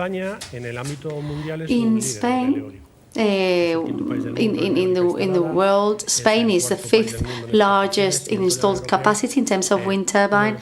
It's one of the four countries, is the third one that makes money producing and exporting wind turbines. The others that have to do something to do with the wind energy chain, they have negative results. And the other technologies, or more consolidated, of the most consolidated ones, also have negative results because they're losing money. So we have this good positioning. In terms of legislation, however, there are many opportunities because each part of a wind turbine is something that has added value. There are examples that we'll be able to see later. And I think this is one of the items that Javier mentioned before and that are very important. Obviously, we are a technological sector that is from the electricity world.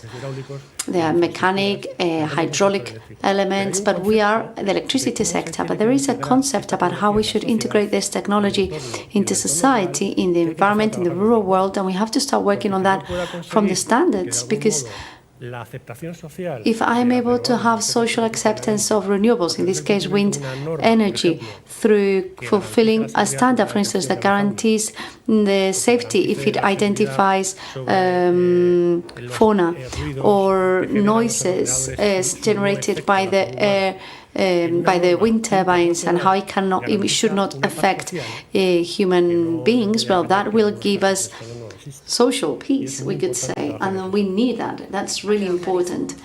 Yes, that's really clear. Thank you very much. Arantxa, the battleground is CO2. So can you tell me what car manufacturers are doing to obtain that net zero emissions in their manufacturing and in their products? Good morning, everyone. Thank you to the organizers for inviting us and inviting me to be here. First of all, and this is what people tend to say, but this is the way it is, the automotive industry is fully committed to achieving, to being carbon neutral as soon as possible. I'm not talking here about 2050, no, because all the members of my association, they all have their own decarbonization plans. Some talk about 2030, 2035. They're very ambitious plans regarding decarbonization of two things, of their productive processes and the products that they put in the market. I would also like to say, fully respecting all of you, I think there is no sector nowadays with ambitious challenges as ours. No other sector that has to transform so quickly in so little time. Not even the energy sector has to reach, for instance, as is the case of our sector, that by 2035 we need to be able for all the new vehicles that we put in the market to have zero net emissions. Or net zero emissions. So we have a commitment as well as being neutral in terms of climate. We think this is achievable. We think this is fully achievable, but we also believe that this must go hand in hand with elements that help maintain our competitiveness, our industrial competitiveness in a sector that is strategic for Spain and that contributes significantly to the Spanish GDP and to Spanish employment, and even in the trade balance, when we can see that we contribute a lot. So decarbonization and competitiveness have to go hand in hand, and we think that that is achievable.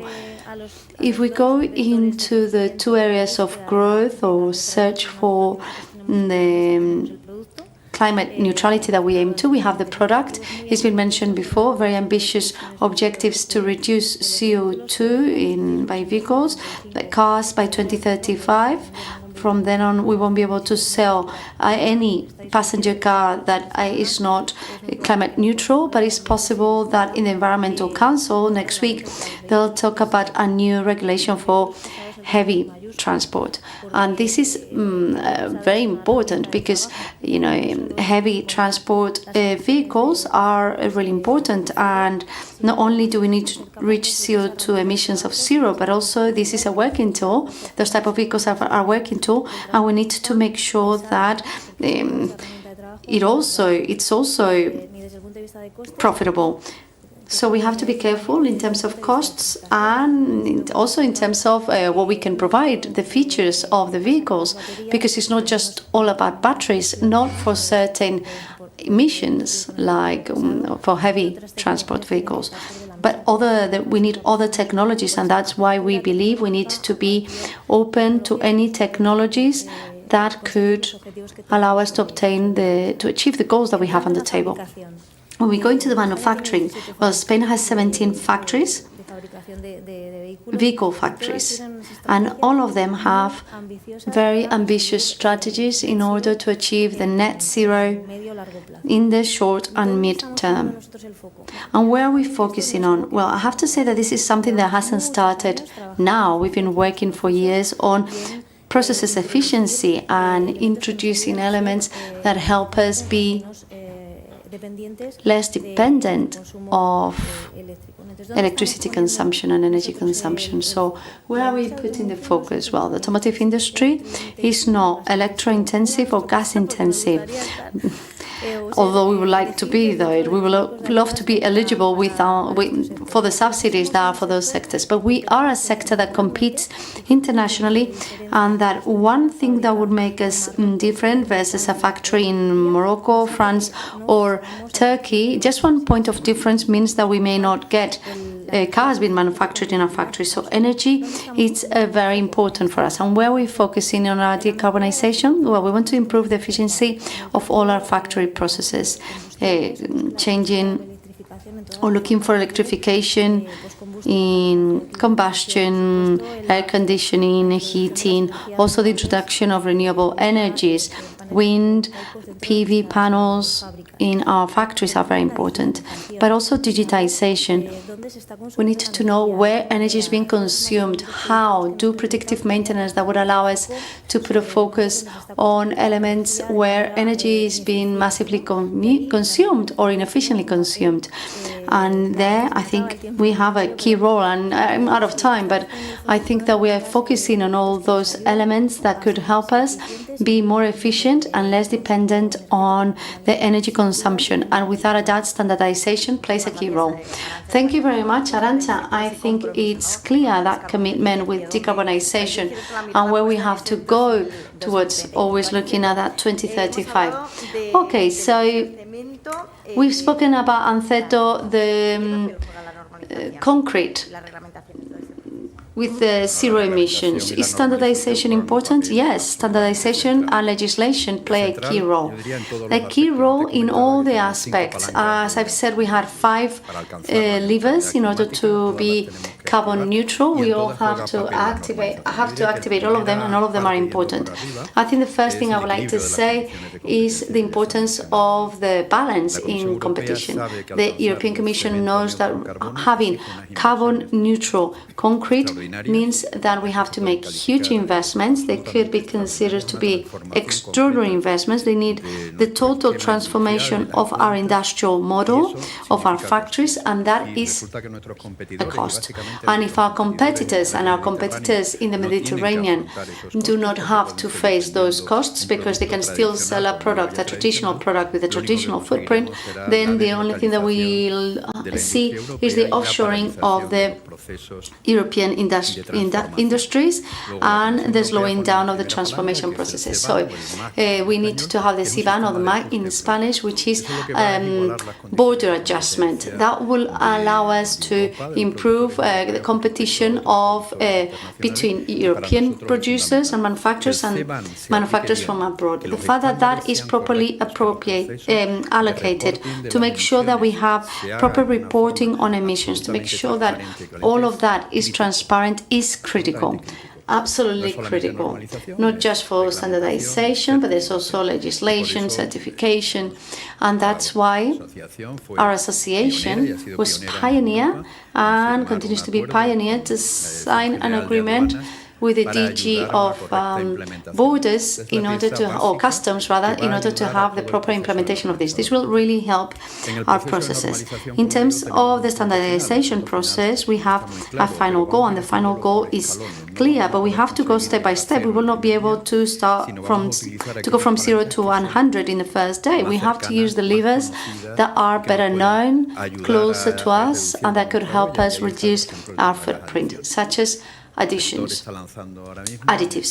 So our sector is launching 10, 12 new elements that could help us make concrete, that could allow us to decrease our footprint. So that all within a process of standardization, legislation and certification.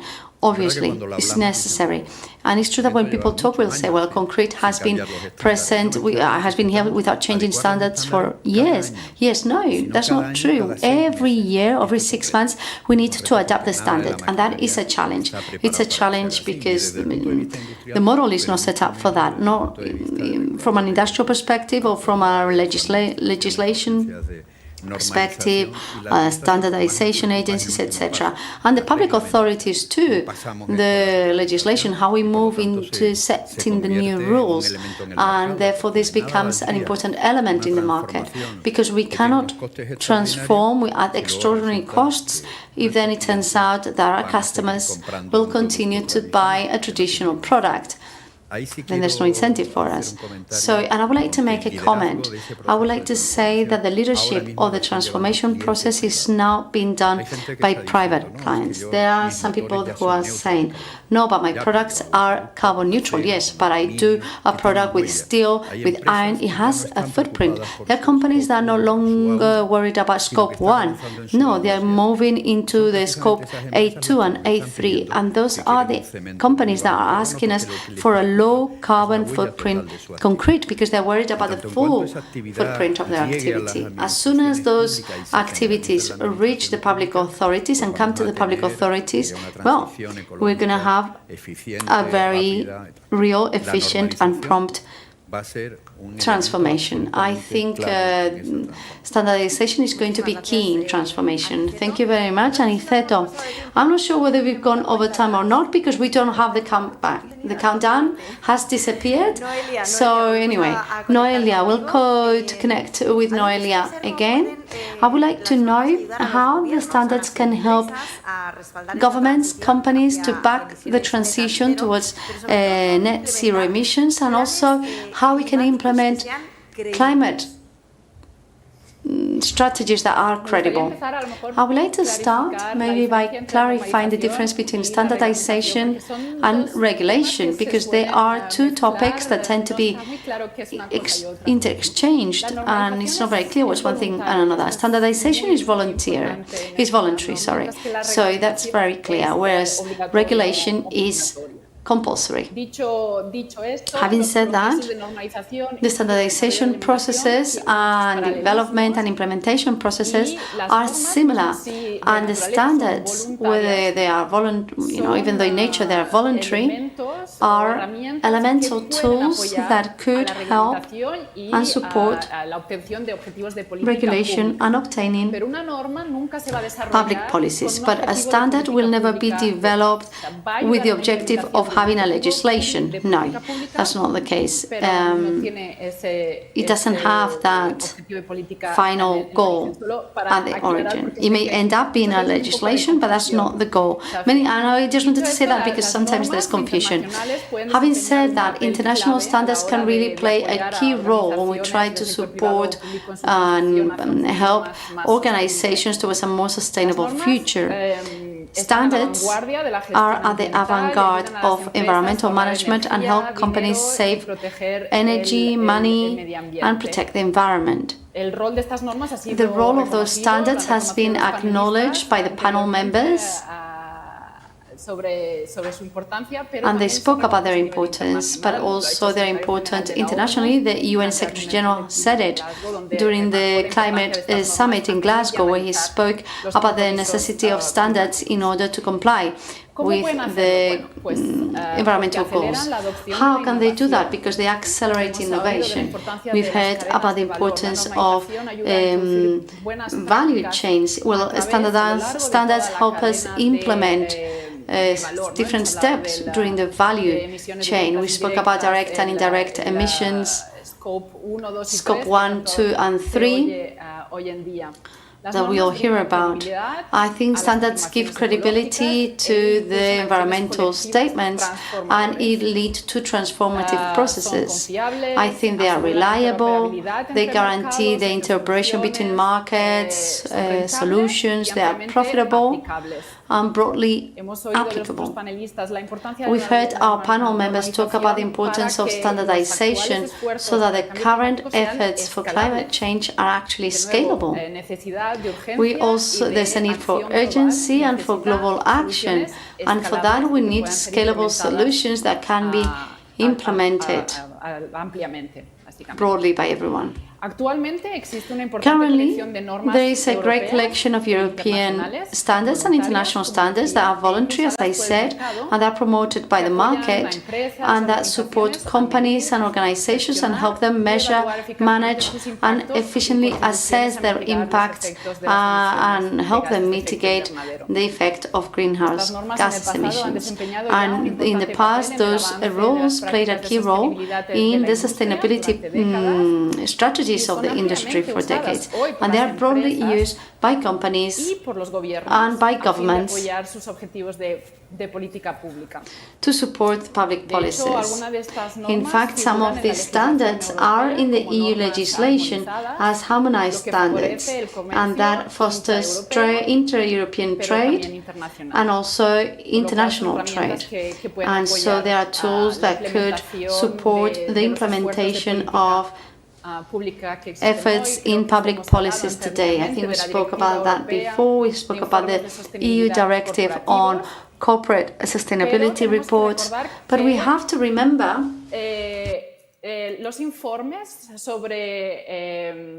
the reports on sustainability efforts, what we call the disclosures, are basically the last action that a company should carry out. Before that, we need important management decisions that are firm, hand in hand with implementation as an assessment tools. And it is here where the ISO standards are crucial. Also, they are supported in a consolidated framework which is reliable for the acceptance of those standards, and that allows them to be recognized and considered to be compliant. And this has an important element because it shows that science is implemented in the development of our standards, but also the impact on the most vulnerable parts of the society will also be considered. I would like to conclude my presentation by stressing the role of UNE fostering and helping the social and economic players to implement these standards towards a sustainable and responsible industrial operations. Thank you very much. Thank you very much, and for stressing the difference between standards and legislation or rules. Now I'll give the floor to Miguel Antonio. I would like to know how many teams, equipment, etc. do hydrogen technologies need? And what are the standards that should be created for this industry, for this technology? Well, we need lots because the hydrogen industry requires so much in its value chain from the production to the final use that it is a huge set of standards in it. I think it was also said by Noelia and Elena and Philippe have mentioned it too, that we are actually making efforts because There's still a lot of work left to do and many work to be done over the next few years. Noelia has differentiated between standards and rules, but the whole set of rules, regulations and standards that we need is what companies actually need in order to make sure that the hydrogen technologies will move forward. Because given that this is a new technology, it's not a mature technology, something we are creating right now. So it needs clear financing, because no company is going to risk investing 100% in a new technology without funding. And it's also very difficult that financial entities will fund that technology without having all the factors behind it, including regulation that guarantees that the investment will reach its goals, and that is basic. And now the YouTube famous channel says, and now let's talk about history, because it's not like we started 3 or 4 years ago. For instance, Spanish Association of Hydrogen has over 20 years. The Committee for Hydrogen at UNE was created little after it was created, but in 2018 we refounded all of that because we saw that there was an interest and a future that was going to be, well, to create standards as well as develop the technology. And those standards were thought at a national level. They wanted to create industrial tissue that would have to do with the development of materials to be used for the hydrogen technology. Obviously, in Spain we have, and I think the automotive sector has shown us, we have an industrial tissue that allows us to manufacture many elements, right? I mean, the industry of elements in the automotive industry is very important, and in hydrogen it will be the same. Maybe we will make the best electrolyzer, or maybe not, in the world. But maybe a Spanish company will do the best bipolar plate in the world. When we talk about the development of components, that's something that the Spanish industry can do, and that requires standardization, because we cannot manufacture components without standards. As for the value chain and what type of standardization we need, well, maybe we need the specifications for the hydrogen that we're going to use, given that until not that long ago they produced the hydrogen that they needed using, so there was no trading of hydrogen, and therefore there was no need for standards regarding the specifications of the hydrogen, except for very few things like the hydrogenation of goals in the food industry, etc. But the amount of hydrogen being used outside of a company itself was very small. But now we need the standard, because it's not the same hydrogen for the automotive industry with fuel cells than what a cement factory will use, a plane will use, or a wind turbine will use. So on land or offshore. So we have to work with all those specifications. Also, production facilities for hydrogen. Obviously, we've never before produced with electrolyzers, so it's totally new. It's a new era for us, so we need standards. And also hydrogen supply. So these electric vehicles with a fuel cell will require service stations, and there are many rules, such as, for instance, how should the connectors be, or what connects the service station to the vehicle to supply the hydrogen, or what should be the filling protocol for the hydrogen. So there are many things left to do, and also for storage and distribution. For instance, our committee that's currently working mainly on transposing all the regulations, because we have to, there's still not enough people in our committee to work in all the issues that we're mentioning. So we need a lot of people at the committee that are actually experts and that can give us their opinion about the policies when there are votes and how the Zen policy can be implemented. And we need that. We need a lot of people that are experts on hydrogen technologies and that are also experts on the adaptation of the standards to the hydrogen technologies. We're working on this, but as you know, there's still a lot left to do, and we really really need for our committee to grow quite a lot in the near future. When we look at the roadmap just 3 years ago expected 4 gigawatts of electrolysis implemented in Spain, and now they're thinking it should be 10 gigawatts by the year 2030. Means that we need lots of facilities that will require lots of standards so that we have a guarantee of what I said at the beginning, of guarantee of funding and the implementation of the hydrogen technologies. Thank you very much. So we need technicians, we need experts, and we need standards, right? We need all of that in order to face this alternative and the new uses of hydrogen. Thank you very much, Virgilio. In the industry, in the wind energy industry, what is necessary to develop in terms of technical standards? In which fields? And why are standardization processes needed? And what happens if we don't do anything? What is the cost of doing nothing?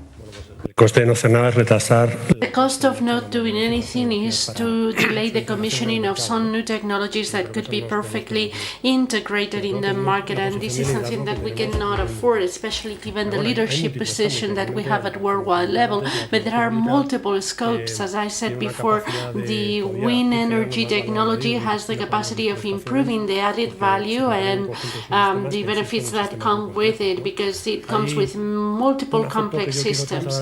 There is one thing that I wanted to convey here.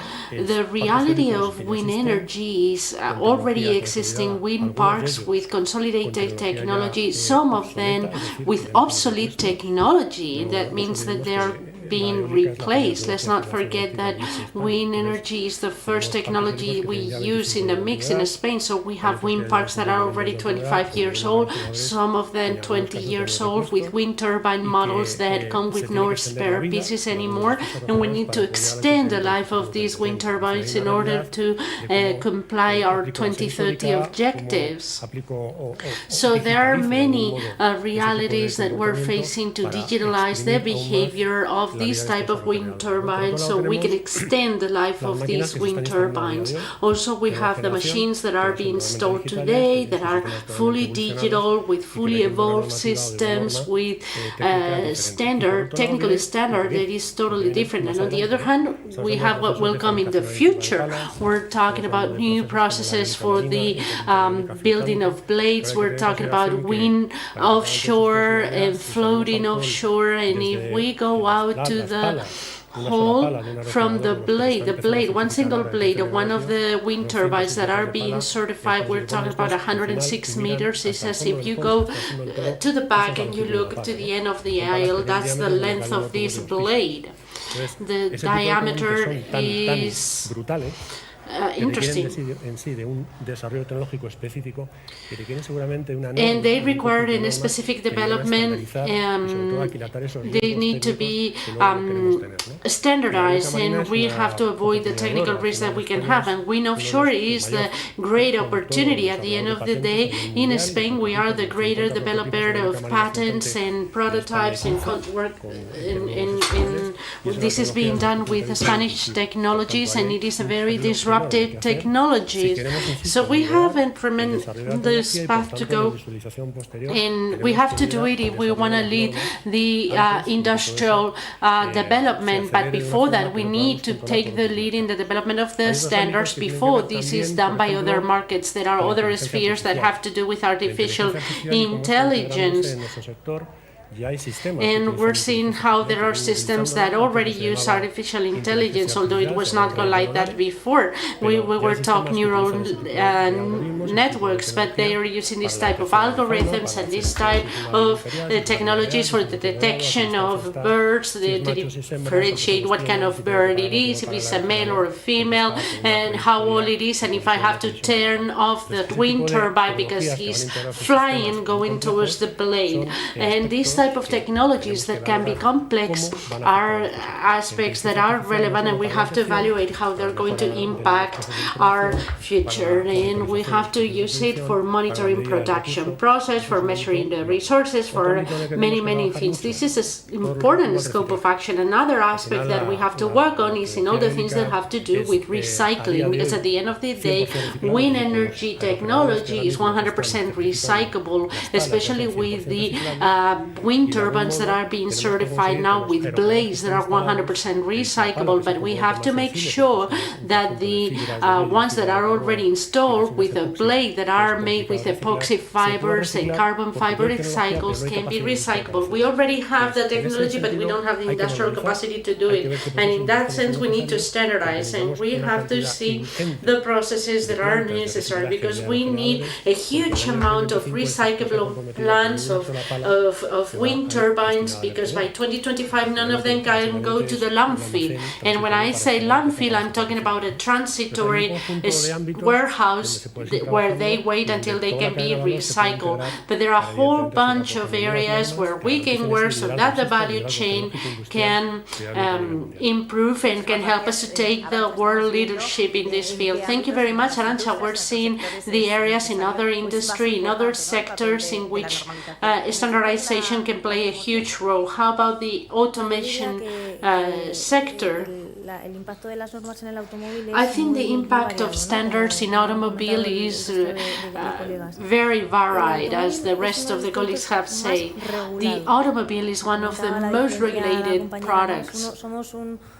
As the colleague was saying, we are an extremely regulated sector. We're regulated by European regulations and standards coming from Geneva, but more and more in our regulation we are including standards and key specifications that will make sense of the rules that exist. I will say that both in the design, the certification, the life of the vehicle and the end of the life of the vehicle, there are rules and standards that can be applied. In the certification, just to highlight one of the areas, we can talk about batteries, connected vehicle, autonomous or self-driven vehicle. This can be a huge catalyzer standards that are coming out around these topics. Just to give you an idea, the connected and self-driven vehicle, according to certain studies, we could have 7 lines of code more than a Boeing 787. So imagine the amount of codification on a vehicle, and imagine the amount of protocols and specifications we need in that vehicle to make sure that this is a safe vehicle with many standards related with safety and with good communication protocols that will help us to achieve the good understanding between different technologies. Same applies to the scope of autonomy or self-driven. If we talk about the automation of vehicles, most of them are standards or rules that already exist or that need to be further developed so that the different levels of automation become a reality. In the part of going towards net zero emissions, the colleague said it, we need the specifications of the new fuels, which is going to be basic for us because we're going to certify the cars based on some technical specifications related with the fuels. And there we can include e-fuels, green hydrogen, biomethane, all the part that has to do with renewable fuels. And this requires the development of specifications with regards to quality and specification or standards that will regulate these fuels. Next thing is, where do I charge? Do I go to a charging point? What do we do? It took us many years so that the charging point of electric vehicles were standardized, and for many years we've lived and coexist, as it happened with mobile phones and other devices, with connectors that were totally different. From the perspective of recycling, we have on the table a new proposal of regulation of end of the life that will include many new specifications with regards to the traceability. Also in batteries, the incorporation of recycled material within our own materials, the way of accounting the percentage of recycled material inside certain components, whether in the batteries or in the steel or in the plastics. But in general, this is going to be developed through standards that either already exist or need to be developed. So we have a very broad scope. In general, the automotive sector works in a different way. First, we get the regulation, and afterwards, the standards are part of these regulations because they need to be developed in a specific deadline, but the variability is huge. Thank you very much, Arantxa. Thank you very much to the 5 members of the panel. It has been extremely interesting to get to know how the different industrial sectors are working towards this energy transition and the challenges that you're facing in terms of regulations and standards that are necessary. And we see it in cement, in wind energy, in automation, and Noelia, we got the perspective of ICO. I think she's still from Geneva, so we give them all a huge round of applause.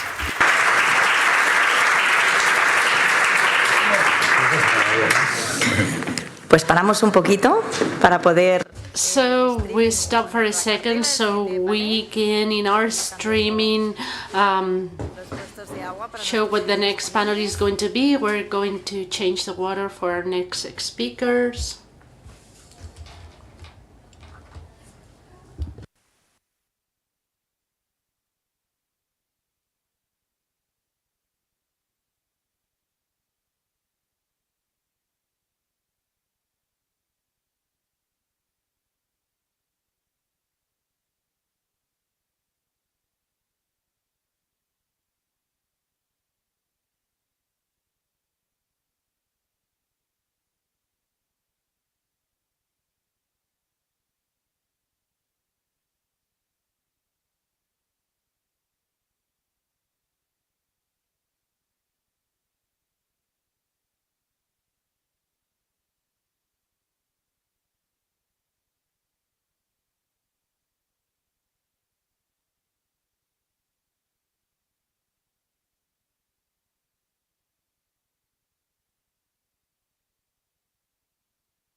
Vamos ya con el segundo subpanel de este panel tercero. Nos vamos a enfocar ahora en... Okay, we're going to continue with the next panel and we're going to talk about critical raw material, and I'm going to ask Mateo Valero to join me on the stage. He is the director of the Barcelona Supercomputing Center. We give him a big applause, and then we are going to have joining us from France, Gérald Crépeau, who is the expert on battery regulations from Stellantis. Hello. Gerald, how are you? Hello, Gerald. Okay. Very fine, thank you. Thank you. José María Insenser. We also have José María Insenser, who is the IPSEI point of contact from Ametic, and then we have José María. Thank you very much for joining us. Also have Uwe Rudenklau, Director of Standardization at Infineon Technologies. Welcome. And Mario Gerardo Piatini, who is a professor from the University of Castilla-La Mancha and CEO and founder of the Q team.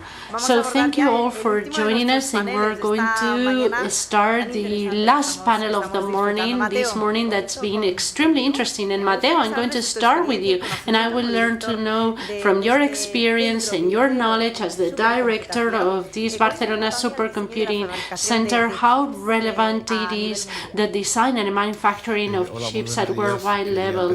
Hello, good morning. I would like to thank the Ministry for inviting me to be here. Voy a intentar contestar en Gonna try to answer in these 4 minutes 40. 76 years ago, around this time, the radio was invented, and this is the invention that has changed our life more in the least amount of time. Many of the things that had been mentioned before are due to the fact that we have radios, and they went from the east to the west. The Silicon Valley appeared, research research in the academia was essential, but then we started to have companies using radios or transistors to do products, but the size has been reduced. The size has been reduced a great deal. We have integrated circuits, another big revolution, and these companies were able to design these integrated circuits, and they started manufacturing their products. More slow continue. We saw the reduction of these transistors, and companies could not sustain these expenses to keep up to date with the newest technologies, the smaller ones, these transistors, the smaller ones. And then there was a company in Taiwan that said everyone is going to come here for me to manufacture things for them. And in these chips, so the ones that dominate any human activity now, we have two very different parts. One, the design, and the other, the manufacturing. And there are many different types of chips. Processors are the most important things. They are the ones who work with the information. And normally we have these two concepts that are very broadly interrelated. The size of the transistors that you're using and the number of them that your chip is going to contain. The battle, the most important geopolitical aspect after Ukraine's war and after what's happening, unfortunately, now in Israel, is this one. This is the most important geopolitical problem. How do we have the technology to design manufacturing chips with the minimum size possible? There are only two companies in the whole wide world that design and manufacture high-speed chips. That's Intel and Samsung. The other ones, Apple, etc. These are companies that work in the design but not in the manufacturing. But designing is laying off the drawings, the layouts, but afterwards they need to be constructed. They need to be built. In Europe, we're really bad because we're neither doing the design nor the manufacturing of high technology chips. We do low technology ones with transistors that are as big as a wardrobe, and there are only a few of them. And due to the problem that we have of outsourcing, the US has decided to react and start working, and they have decided to react because Intel is lagging behind in terms of the technology. Transistors used by Intel are bigger than the ones that TSMC use or Samsung use, and they have gotten nervous because their main strategic products are being manufactured in Taiwan. And this is a huge geopolitical issue. They have a great interest there, TSMC.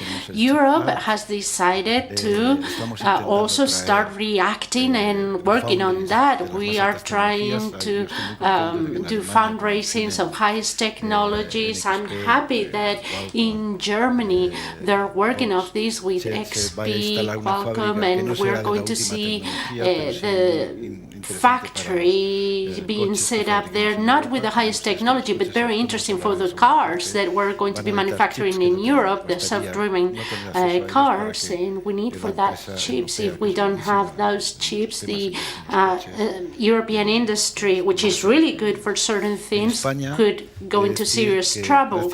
In Spain, I need to say that thanks to the recovery funds, the government, without having to devote money to ARP and D and innovation, is using a lot of money into these type of things.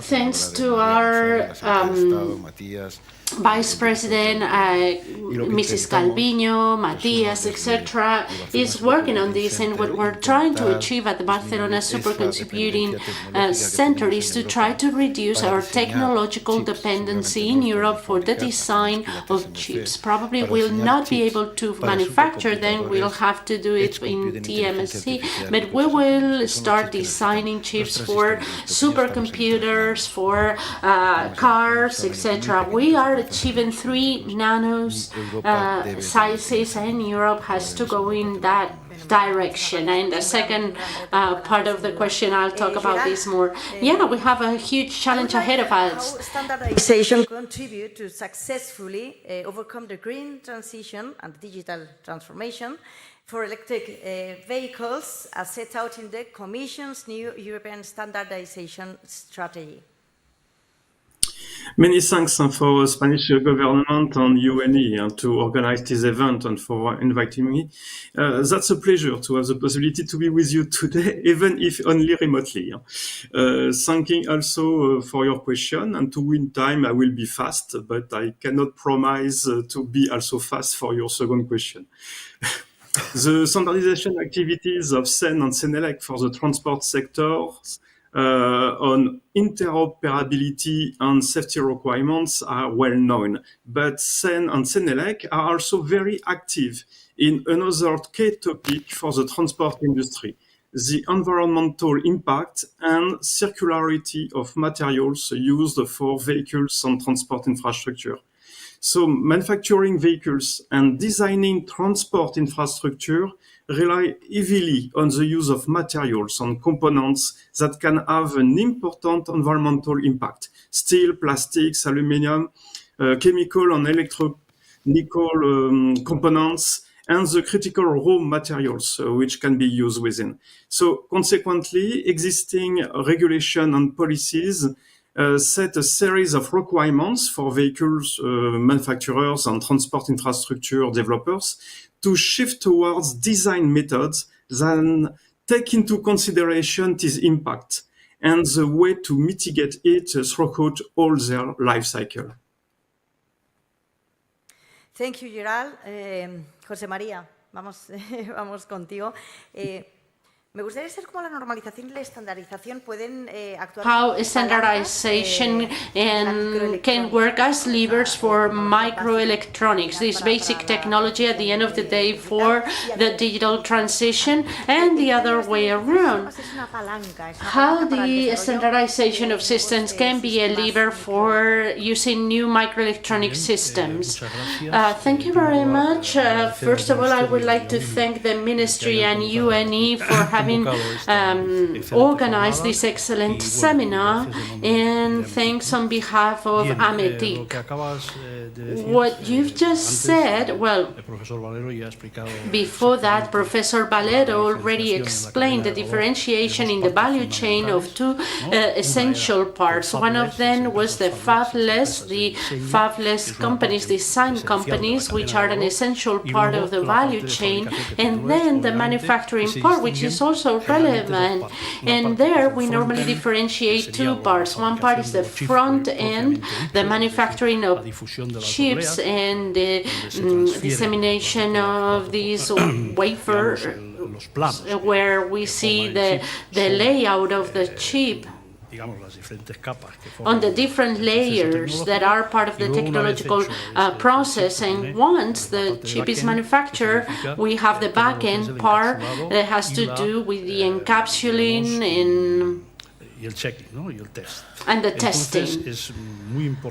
So it's very important to focus in Spain mainly on the issue of the design, because design will help us one way or another to innovate, constantly innovate, and I will allow us to use TSMC or any other manufacturing, or maybe we can even have a manufacturing facility in Europe and if possible in Spain. That would be great, but fundamentally it's essential to have design companies that are very knowledgeable of the technology, etc. Why is that? Because nowadays, if we take the list of the top 10 of companies of semiconductors, we'll find that on the top places we have design companies, Qualcomm, NVIDIA, Glaucom, etc. So they are very well positioned in that sense. We also have Samsung, not only as designer but also as manufacturing, and TSMC. So standardization is really relevant as a lever for microelectronics. So why am I saying this? Well, because most of the chips, the most advanced ones that we have nowadays, which are the ones done by Professor Valero in the high-performance computing, they are linked fundamentally, and they communicate with one another constantly, and we all know about the relevance of standardization in telecommunication. If there was no standardization, there will be no communication at all. So what was said before here about standards in mobile phones, 2G, 3G, 4G, 5G, now we're having a huge opportunity with 6G, for example. 6G is something that's very advanced, still in the research and development phase, and it is right now the best moment for design companies to get into it so they can impact the standard. That's the key. That's the key. If companies can have a say on the standard, obviously they have a competitive edge that's relevant. They have a huge competitive advantage. And also this will provide many immediate benefits apart from other ones that will come indirectly once the standard is approved. But out of the direct benefits, it will be the possibility of having an impact in it. Another one is that the company per se, when being in contact with other important companies, SMEs that are together with Infineon or others, or Intel, obviously those companies see a rise in their value, and they acquire a good communication, good relationships, and good networking that's positive for the company. So I think from Ametic, we have to tell the companies that they need to prioritize having a person to work on the standards. Obviously, this will come with a cost, but at the same time, there are marketing costs or publicity costs, but this is the best investment that they can have. And I can say this based on my own experience and based on the experience of another Spanish company that is right now leading the communication standard, optic communication standards in the automotive industry. And they are creating the standard, and this is amazing, extremely important. That is true. Companies having an impact in this standardization process. That is absolutely key. Uwe. Okay. What are your main activities in standardization to support key policies of the current agenda? For example, clean technologies, critical raw materials, and their applications in semiconductors.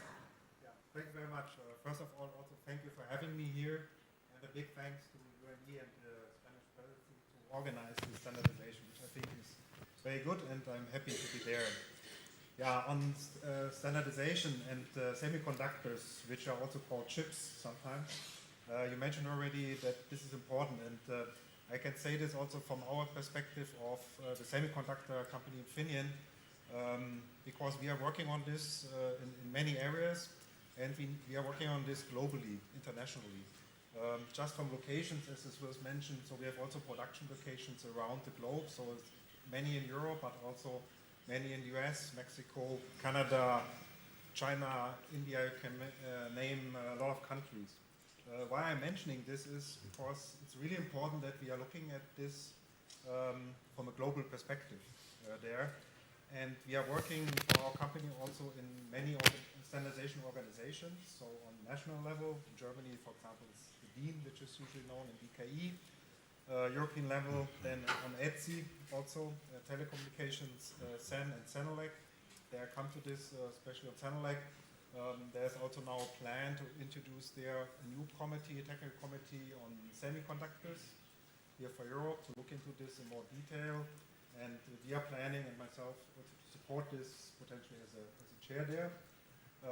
But we are looking also at this internationally, as I said, from IEC, ISO. but many other organizations. For example, in the US there's a big standardization organization called JEDEC, which is looking into equipment and processes which are very relevant for semiconductors, but also processes. Related to this topic also here with clean technologies and energy, I mentioned this because that important is the international level there, because the value chain, as I explained, in semiconductors is international. Therefore, it's important that we do this in Europe, and we are happy that the Commission brought out this so-called EU Chips Act, where was already mentioned other semiconductor companies now coming to Europe, bring new technologies, which is really good. So we also appreciate this a lot, to work together there. And that needs to be the different levels. Is that also on national level?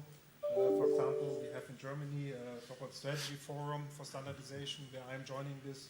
And here we're looking at new things. Some of them were mentioned, like hydrogen, circular economy, but also quantum and AI. But a very important one from my point, which was mentioned also before in the panels, is how to get new experts. Okay, it's better now. Oh, new experts. So I hope you heard me before. And this is something where I also say thank you to the European Commission, because there was a so-called Horizon Europe, also a program now, which was mentioned. We need new and young engineers here in standardization, and this is a program we intend to start next year to get teaching in universities across Europe, where we also intend to start. And additionally, in Germany, we recently had a workshop from Dean to create a network, and here I would invite also UNE, maybe Vanessa, we talked about this is in Berlin, so I can make the connections to come there and then discuss with Dean about how to win new experts and training, because we discussed that at training. That on European level, we are joining there, ETSI Senelec, and the topic is there as also even we are a big company with close to 60,000 people, also our power of experts are limited, because these are the same who are doing the products, so you cannot split them. So they work either on products of new designs, what was discussed, or in the standardization. However, we say it's important, therefore we bring the people there. And areas which we think is important is, for example, in Senelec, this JTC on cybersecurity, as well as on quantum technology, there's one, and also on AI. And as I said, also on semiconductors, a new one will be created next year. On international level, as I said, which is for us equally important due to this situation, we also see there things which are going on, and one which was mentioned before, hydrogen, there's also an ISO one where we are working on looking into these technologies. And the good news also for hydrogen is, as was mentioned from Miguel, I think you said there's no standards.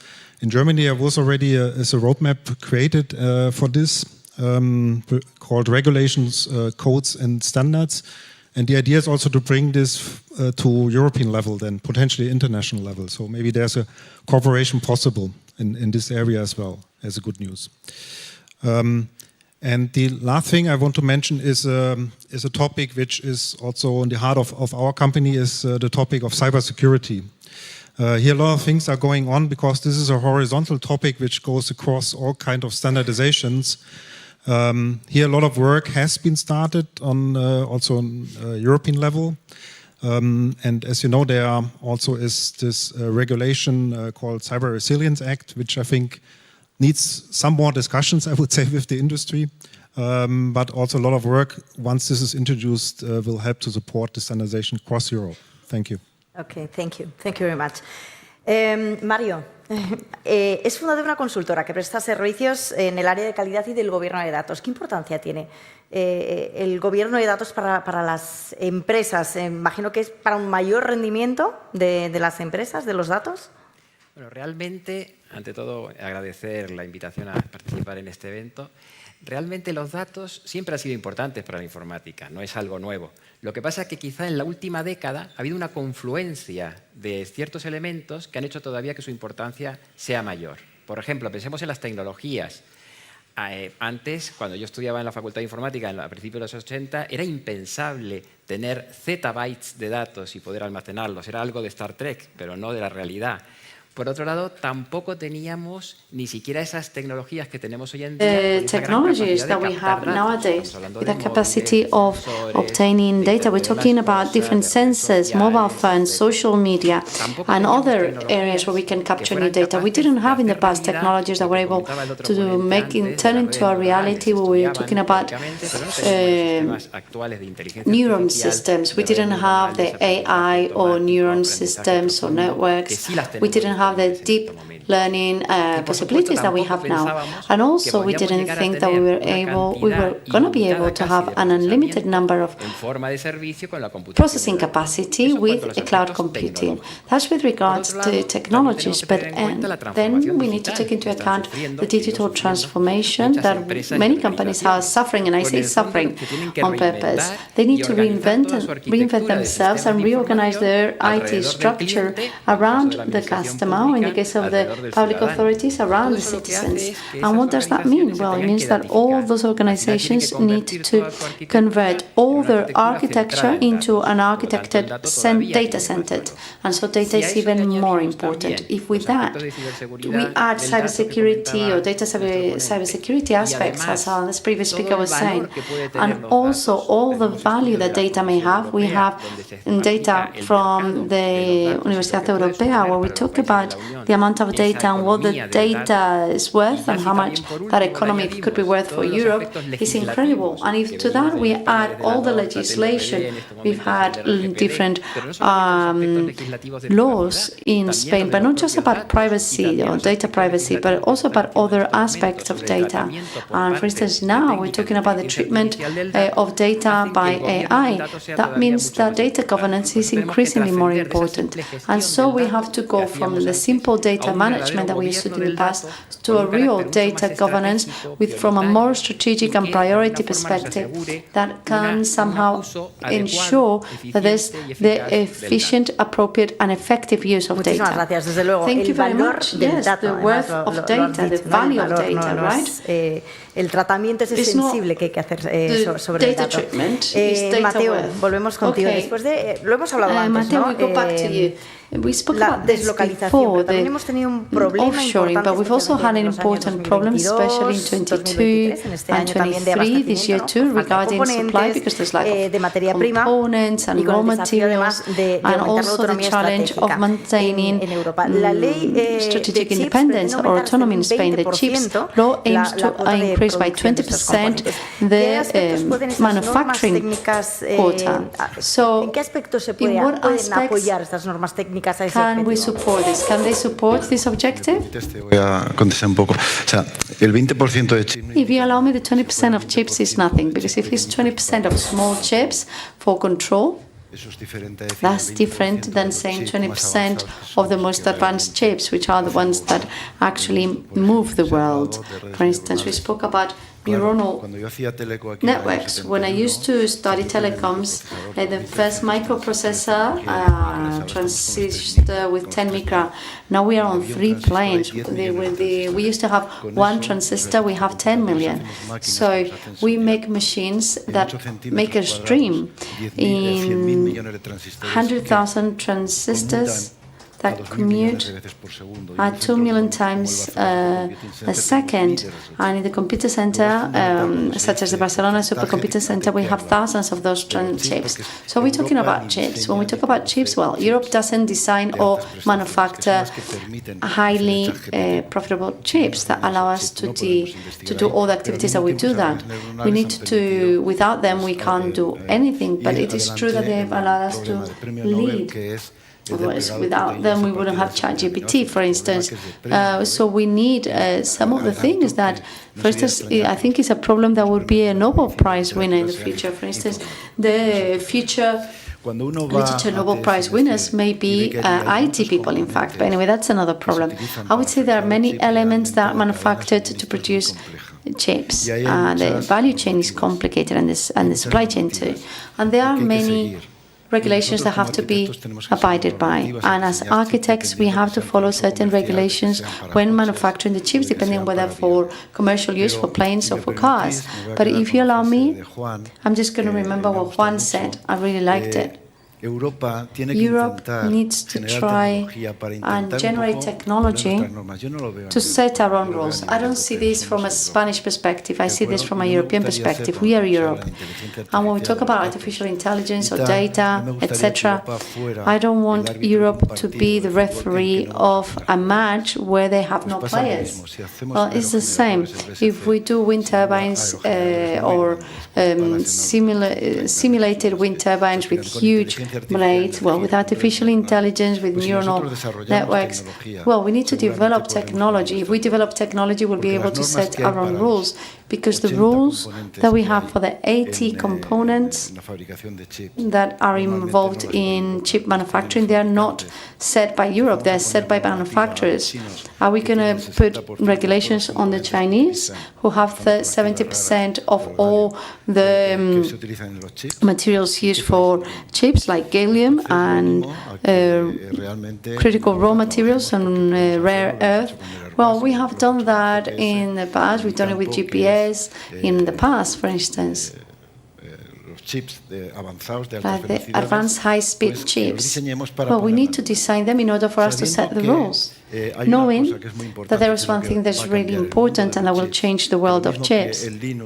Just like Linux changed the software, there's now the RIFI that's going to change the hardware, and there are many open regulations in communications. You spoke about the AAA, the ACM. What we have to do is contribute with technology, and therefore contribute with our ideas in terms of standards. Companies that develop regulations are in a better position than those who don't.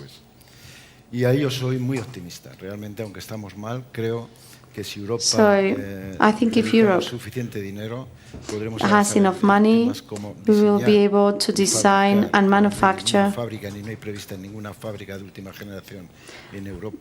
chips that will be useful for supercomputing, artificial intelligence, 5G and 6G. And that's where I have my hopes set on, really. Okay, we'll look at it in a minute. Let's hope that is the case. Let's hope that we are able to design and manufacture those components that will be necessary in the near future. Are you there? Yeah. Okay. To support these efforts and help transfer manufacturers and infrastructure developers, could you quote some CEN and CENELEC work? Yes, for sure. In fact, for the transport sector, CEN and CENELEC work at amazing various levels. And I support what was said during this morning, that it is very difficult to follow all the activities, particularly for SMEs. So I want just to underline some of the different work, not all. It is impossible to be exhaustive this morning.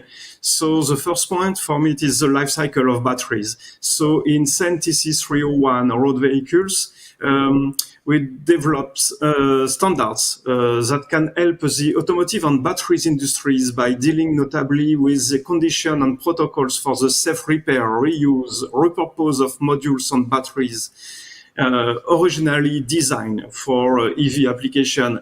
And this work is done in the framework of the EU Standardization Request Mandate 579 to support the new European regulation concerning batteries and waste batteries. Another point I want to underline, it is the recycling of materials used in the manufacturing of road vehicle. In CEN TC 301, we develop also a technical specification that specify recommendation for the design of plastic products used in road vehicles to facilitate the separation and the recycling after shredding. This technical specification is deployed in the framework of the European Standardization Request, the mandate it is 584, on plastic recycling and recycled plastics. And in support to the European strategy for plastics in the circular economy. And furthermore, on this topic, the CEN TC 366 so materials obtained from end-of-life tires, has developed a wide series of standards contributing to adequate treatment of the various materials produced from end-of-life tire treatment, so cuts, shreds, chips, granulates, powders, steels, textile, etc. Another point in the transport sector, it is for railways applications. So in CEN-TC 256, they are developing a standard which defines a methodology to support the introduction of new materials and processes to meet the minimum requirements for all rolling stocks and its onboard equipment. So using new materials is a path to a best resistance and reduction of the weight of the component, but it also allows potentially the use of materials with less environmental impact in their life cycle. We have also some work in CEN-TC 261 packaging for the repair of transport logistic equipment. We have a lot of work in CEN-TC 286, liquefied petroleum gas equipment and accessories. And as discussed this morning, I think we have to conduct a similar work on hydrogen for sure and to pursue the effort on that. For the sustainability of transport infrastructure also, we have in CEN-TC 227 the road materials, and in CEN-TC 104 concrete and related products. They have worked together for an environmental impact of materials typically used in the construction of transport infrastructure. And it is important because just to build roads can decrease and can increase the fuel economy, for example, and reduce also particulate matter due to braking and use of the tires. We have also a lot of work in electronic waste in TC11X environment, which develops the standards and technical specification on the collect, the logistics, the treatment requirements for waste for electrical and electronic equipment, and for sure for vehicles and transport infrastructure, it is very important.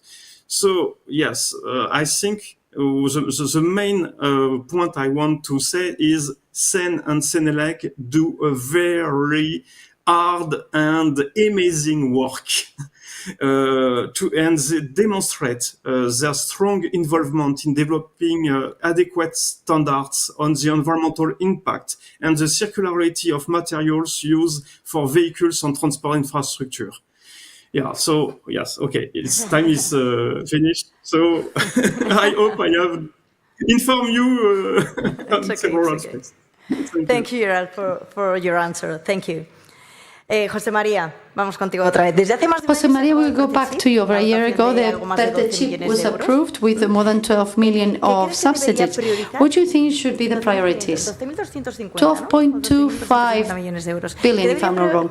So what should the PERTE chip prioritize so that the Spanish ecosystem of microelectronics is more competitive and so that it has a more important role in the global chain of semiconductors? Yes, well, I think that everyone agrees that it's a historic opportunity.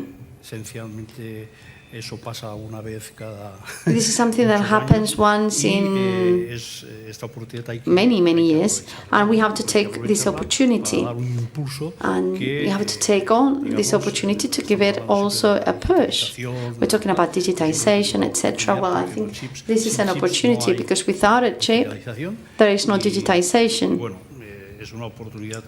Therefore, it's a unique opportunity that we have to make the most of. And therefore, we need to see and know in depth the ecosystem that we have and to see to what extent we can act on it and know it in depth. PERTE needs to, which is the National Plan for Energy and Transformation, that it needs to know the needs of the industry and the efficiencies of that industry. The main handicap that it has is the lack of talent. So that is the most important point, I believe, and I think Matteo agrees with me. And that's where this national plan for chips should focus on, promoting talent that can meet the design needs that exist. The chips nowadays are very complex to design, as I have said. They're huge chips. We're talking about hundreds of millions of logic ports, etc. And that means that we need to know complex design tools, and we therefore need training in those specific issues. Also, people should not just believe that we need microelectronic engineers, that is true, but we also need system engineers and architects, system architects and computing architects, because they are the ones that will need to define the specifications for those chips. And therefore, we also need systems engineers that know microelectronics. And people from microelectronics also need to know the systems a bit. So I think this is the main task of the PERTE chip, this Spanish plan. If we manage to achieve that, I mean, we have healthy conditions in this country in terms of being able to attract people and talent, but we need it. We need to also be able to attract talent from abroad, because though they will be the ones that will start it all up, the ones that will start up the engine. And that's what we're working on. And also, if we go to standardization, and we talk about that, I think it's very important also for people to understand, and I'm sure you do, the issue of systems. I mean, 5G systems, a 6G system, a Wi-Fi is a system. So that's why we also need to have systems engineers. And electronic companies need to also hire that type of staff. Yes, okay, so we need new workforce and being able to attract and train the new workers of the future, specialized workers, those who know about microelectronics. I would like to know where do semiconductors play an important role to achieve those key policies, for example, Infineon Technologies as major worldwide semiconductor player. Thank you for this. So we summarize this in Infineon in 2 words, quite simple. We say decarbonization on digitization under this, which are the 2 main drivers from our view where we can contribute also what you described. An example, as was used already before, is for us also the car, because we are dealing with the automotive industry, how we say, cybersecurity, I mentioned already, connectivity, but also renewable energies. I come to this. In the car, you can see this because the car of today, or at least tomorrow, is usually autonomous or will be autonomous in a certain way, different levels. All electric if possible, connected or fully connected with different systems, as you mentioned already, and hopefully secure the data which is inside. And the impact there is relatively simple for us, because this will mean for us a good development, because the content of semiconductors will double. To give you a number, in these new cars we expect roughly 2,000 semiconductors per car. Which is for us good. But it's also important to have there for high quality standardization, especially in that area, because if an accident happened because of something malfunctions, this would be not nice. And there was recently, just as one example again on international level, IC level, there was recently a new standard, 63287, just noted this, which is a general guideline for qualification of the semiconductor components. So how to qualify them to avoid exactly this. The one who have already had to return his car because of such a thing, I think, will agree. The other part is that also specifically here on energy challenges, renewable energies, is that I agree with what you already said before, that in Europe we missed that we are on the latest, highest technologies, as you said there. supercomputer, AI, whatever you will mention. However, we have a leverage in this energy area where we are really leading. So therefore, we will also support this. And there are 3 items which I would like to mention, which is to support this is the green energy itself, what we discussed also for hydrogen, the electrification itself, and energy efficiency. Because with here we can support a lot also from semiconductor side to increase the efficiency. And this is related, what you also mentioned, to raw materials, certain raw materials like gallium and nitride. And here I can give also good news. Yes, we are depending on other countries, like China you mentioned, but we can manage this. So the message is we can manage this for sure. There's a lot of support from policy necessary and commission, but we can manage this. This is my message here.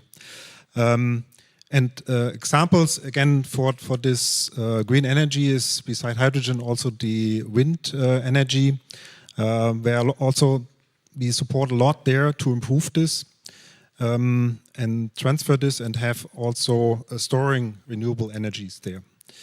The other thing is the CO2 footprint and the carbon neutrality. Also, our company is working on this, and we want to be neutral by 2030. So this is our goal, to bring something there. And for this, we are developing, as I said, several semiconductors with the other European companies as well, semiconductor companies, where we are leading this, to replace then the fossil resources and go to renewable, which should be wind or solar, which we are supporting a lot.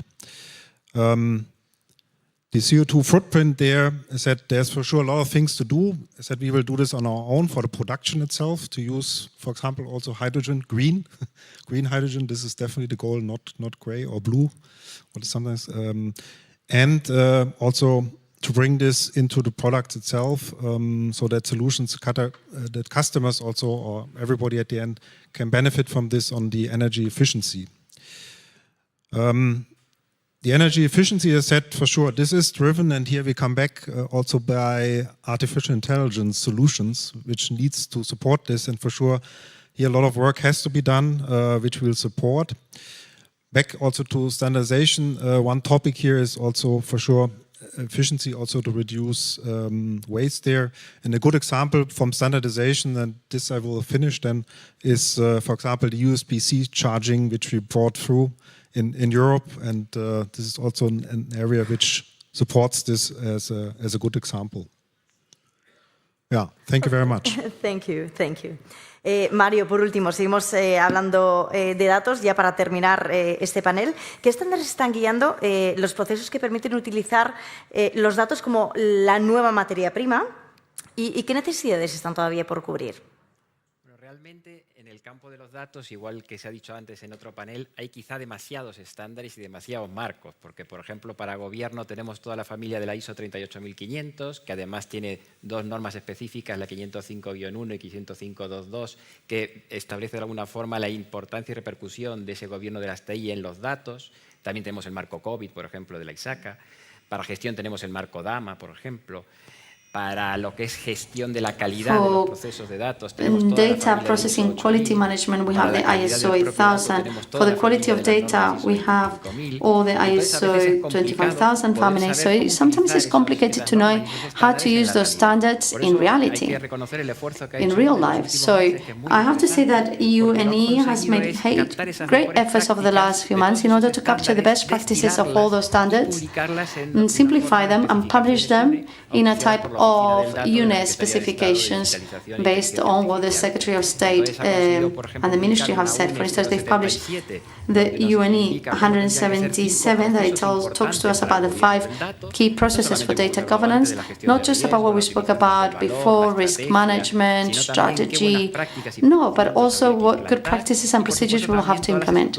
And also all the organizational structures that are very important. We'll need to have data governance board, stewards use of the data, data office, etc. And it also offers a process about how to adapt to each organization a specific data governance issue, because there's not going to be two organizations with the same data governance, because they'll have different policies, different techniques, different appetite for risk, etc., different sizes. So they'll all be different, and that's very interesting when we talk about data governance. Then there's another specification, the 168, that allows us throughout those processes to include everything that the life cycle of data needs, from data capturing to data treatment, including also AI and up to storage. There's another specification, the 079, that through a constant improvement life cycle establishes 4 processes for planning, controlling, ensuring and improving data. There's also, well, in order to make it easier for companies so that gradually they can improve data governance and management, we have the 080 specification about maturity, and it allows me to assess the capability of each process and also group up several processes in terms of maturity so that they can improve each other. So all of that regarding processes, but processes have to be efficient, effective, etc. But sometimes this is a necessary condition, but it's not enough so that the data itself has quality. So 2 weeks ago, a new specification was published that allows us to go into the data itself, establish a model for data quality with credibility, currency, attitude, etc. about the data, then establishes certain metrics in order to be able to quantitatively assess those characteristics, and a whole process that goes from the beginning to the end of data processing that allows us to improve it, make it secure, etc. So I think those 5 UNE specifications is really interesting work for organizations and companies, because it allows us to have a guidance and to use practically all those standards that exist regarding data. As for what's left to do, there's still a lot left to do. There's all the data with AI, and also more recently everything that has to do with data space. Data space is really important, and we should see how we can use those standards or create new standards so that we can make a good use of data space, ensure its governance and its management. Well, perfect. Thank you very much. In this way we will conclude the second sub-panel of the third panel. Thank you very much to our guests, Mateo Valero, thank you very much for being here. Gerard Kripo, listening to you. José María Incenser, Rudenklau, it's okay. Thank you for joining us. And Mario Gerardo Platini. Thank you very much for being with us, all of you. Strong applause. Gracias por ese aplauso. Bueno, está clarísimo que se han dado mucho, pero todavía quedan muchos retos, ha quedado clarísimo en estos paneles, muchos retos todavía por delante. Antes decíamos la estandarización es el corazón, standardization is at the heart of the single market. Someone said it at the beginning. Standardization is at the heart, at the core of everything. So let's conclude. I'm now going to give the floor for the closing to Mr. Alfredo Verges, President of the Spanish Association for Standardization, so that he can make his final comments. Thank you.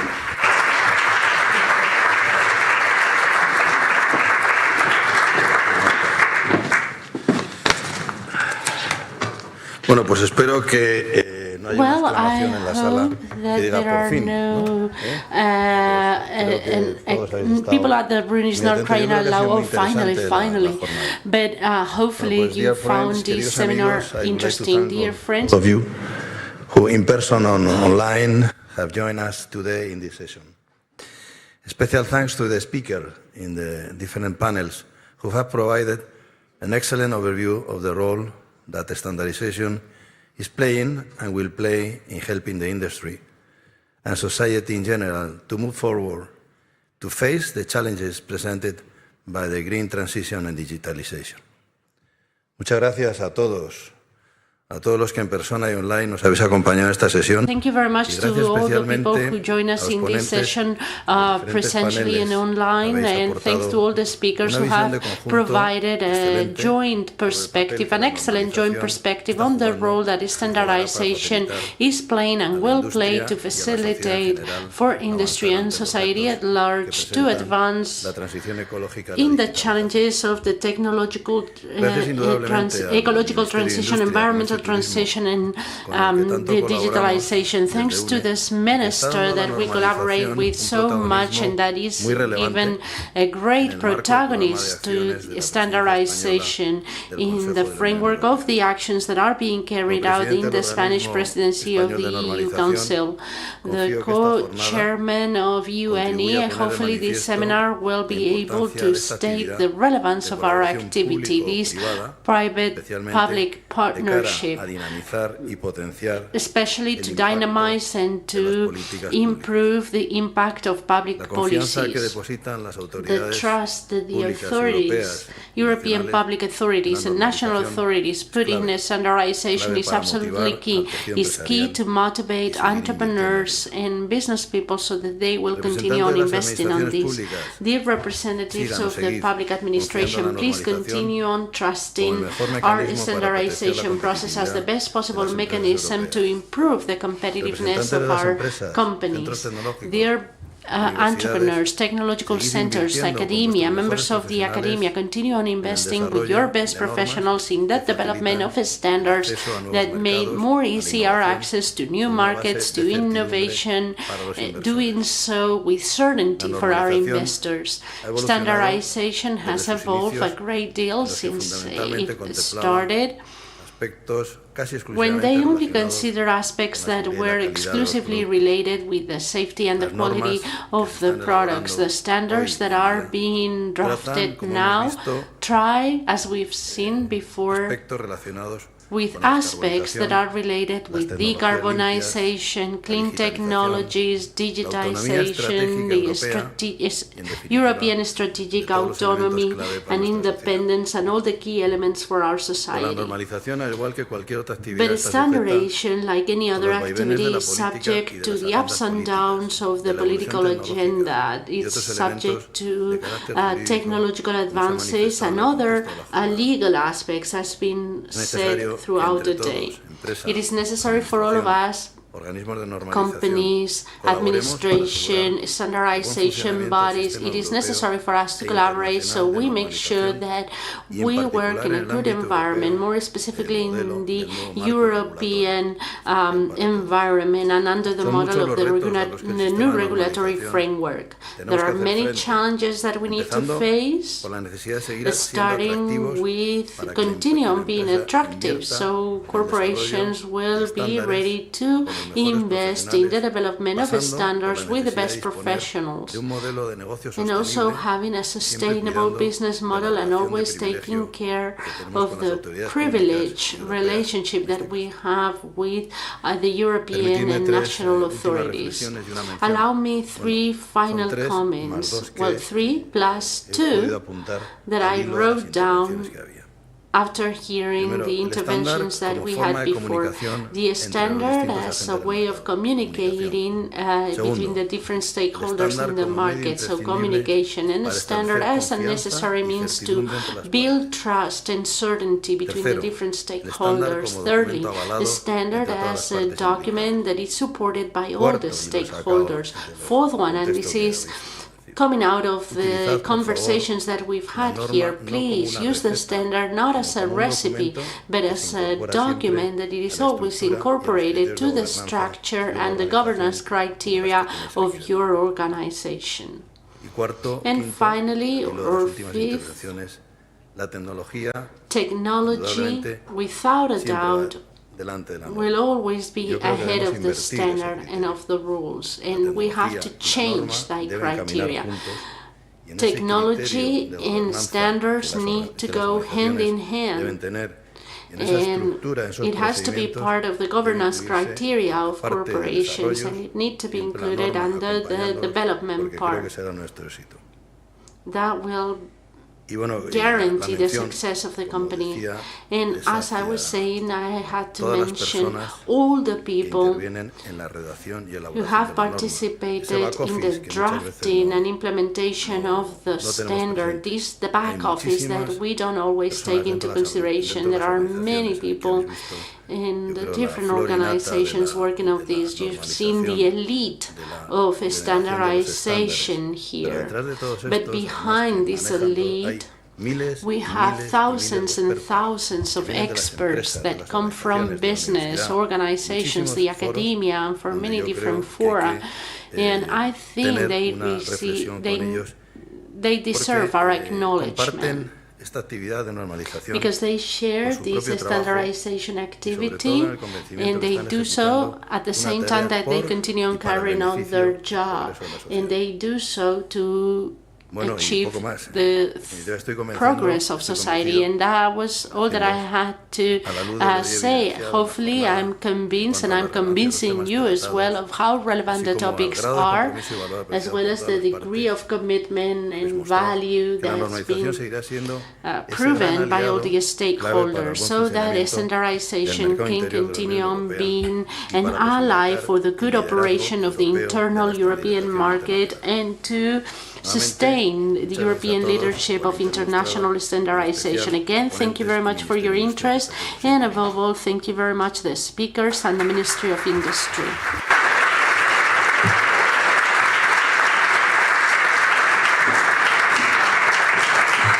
Muchísimas gracias, Alfredo. Thank you very much, Alfredo. And finally, we're going to give the floor to Matías González, who is the General Director of Telecommunications, of the Secretary of State of Communications. And we give him a big round of applause. Bueno, buenas tardes a todos y a todas. Good afternoon, everyone. I'm going to be extremely brief because I'm keeping you for lunch, and I am assuming you appreciate if I go straight to the point and I'm as brief as possible. I would like to thank UNE and the Ministry of Industry for organizing this seminar, show that they have been very fruitful and interesting for all the participants.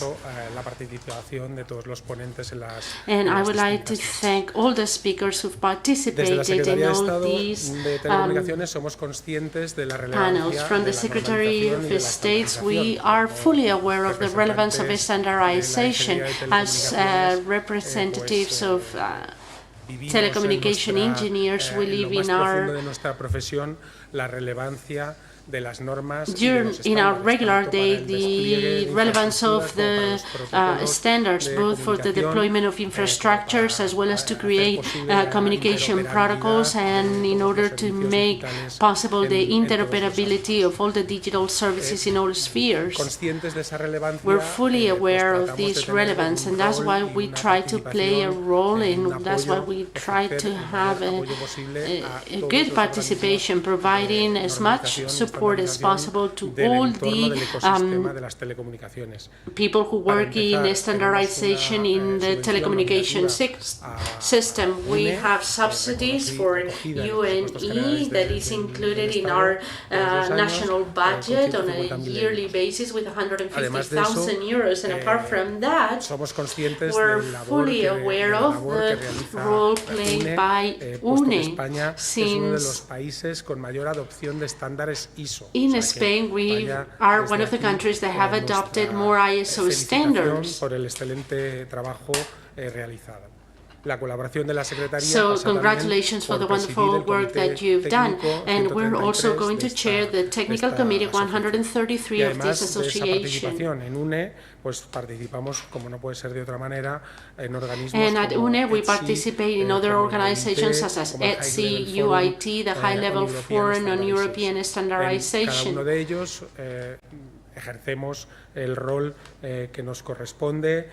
And in each one of them we play a role, carrying out different functions and within different levels of participation. The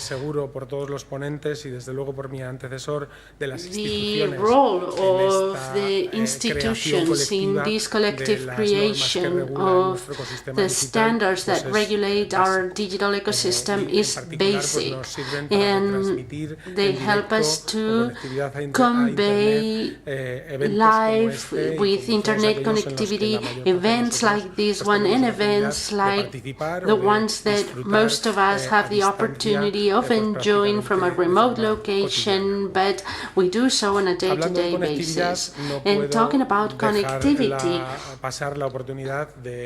I cannot miss the opportunity of mentioning the very relevant role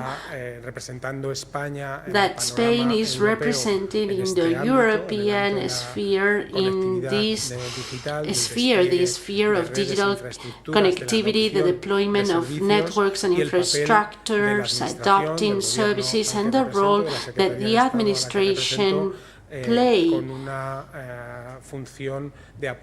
supporting this deployment of infrastructures in all the spheres of telecommunication technologies, landlines, fiber lines, mobile lines, satellite lines, etc. This is allowing Spain to be well positioned in the European panorama and in the international panorama. We are the second country in terms of connectivity. In the last DESI report published by the European Commission, and we are the third country in the world in adopting internet service according to the last statistics published by the OECD. Very relevant in terms of showing how we are with compared to other developed countries, and only behind Japan that it is at the forefront of the digital development. This position is the result of the investments that are being carried out from the private sector as well as from the public sector, with subsidy programs for the deployment of all kinds of infrastructures, and who in the last years have meant the mobilization of 1.5 billion euros coming from the Spanish administration. And with this effort, we can say that we have been able to reduce the digital gap with the rural areas of our country, because we have a program that allows connectivity at 100 megabits per second for all the Spanish population in everywhere, thanks to satellite connection at an affordable price, 35 euros, breaking with this traditional imbalance between urban and rural areas. Apart from this wonderful program from the point of view of social inclusion, we also have high levels of fiber deployment for landlines for 49% of the population, and we keep on reducing this percentage of population that do not enjoy optic fiber in our country. And today we have made one final call of subsidies of 544 million euros for the deployment of active infrastructures to provide 5G connection at 100 megabits per second in municipalities under 10,000 inhabitants in our country. So we are carrying out actions and deploying things for all technologies. Apart from this, we have subsidy programs in all the value chain for 5G, underwater wires or cable projects that are interesting for the whole European Union. The funds of the recovery and resilience plans, next generation plans, are allowing us to play a protagonist role in the deployment of infrastructures and services that will be relevant for all the country and will help us to communicate the value and to use all these standards that are fundamental for these networks to operate and to well, they can operate throughout the world. I finish by insisting on the relevance of these standards and on the role that some associations such as UNE and the participants to this meeting play in congratulating the organizers, the Ministry of Industry and UNE. Hopefully you found this seminar very fruitful, so congratulations, and let's keep on working on this, because we still have areas to cover, areas to standardize. Thank you.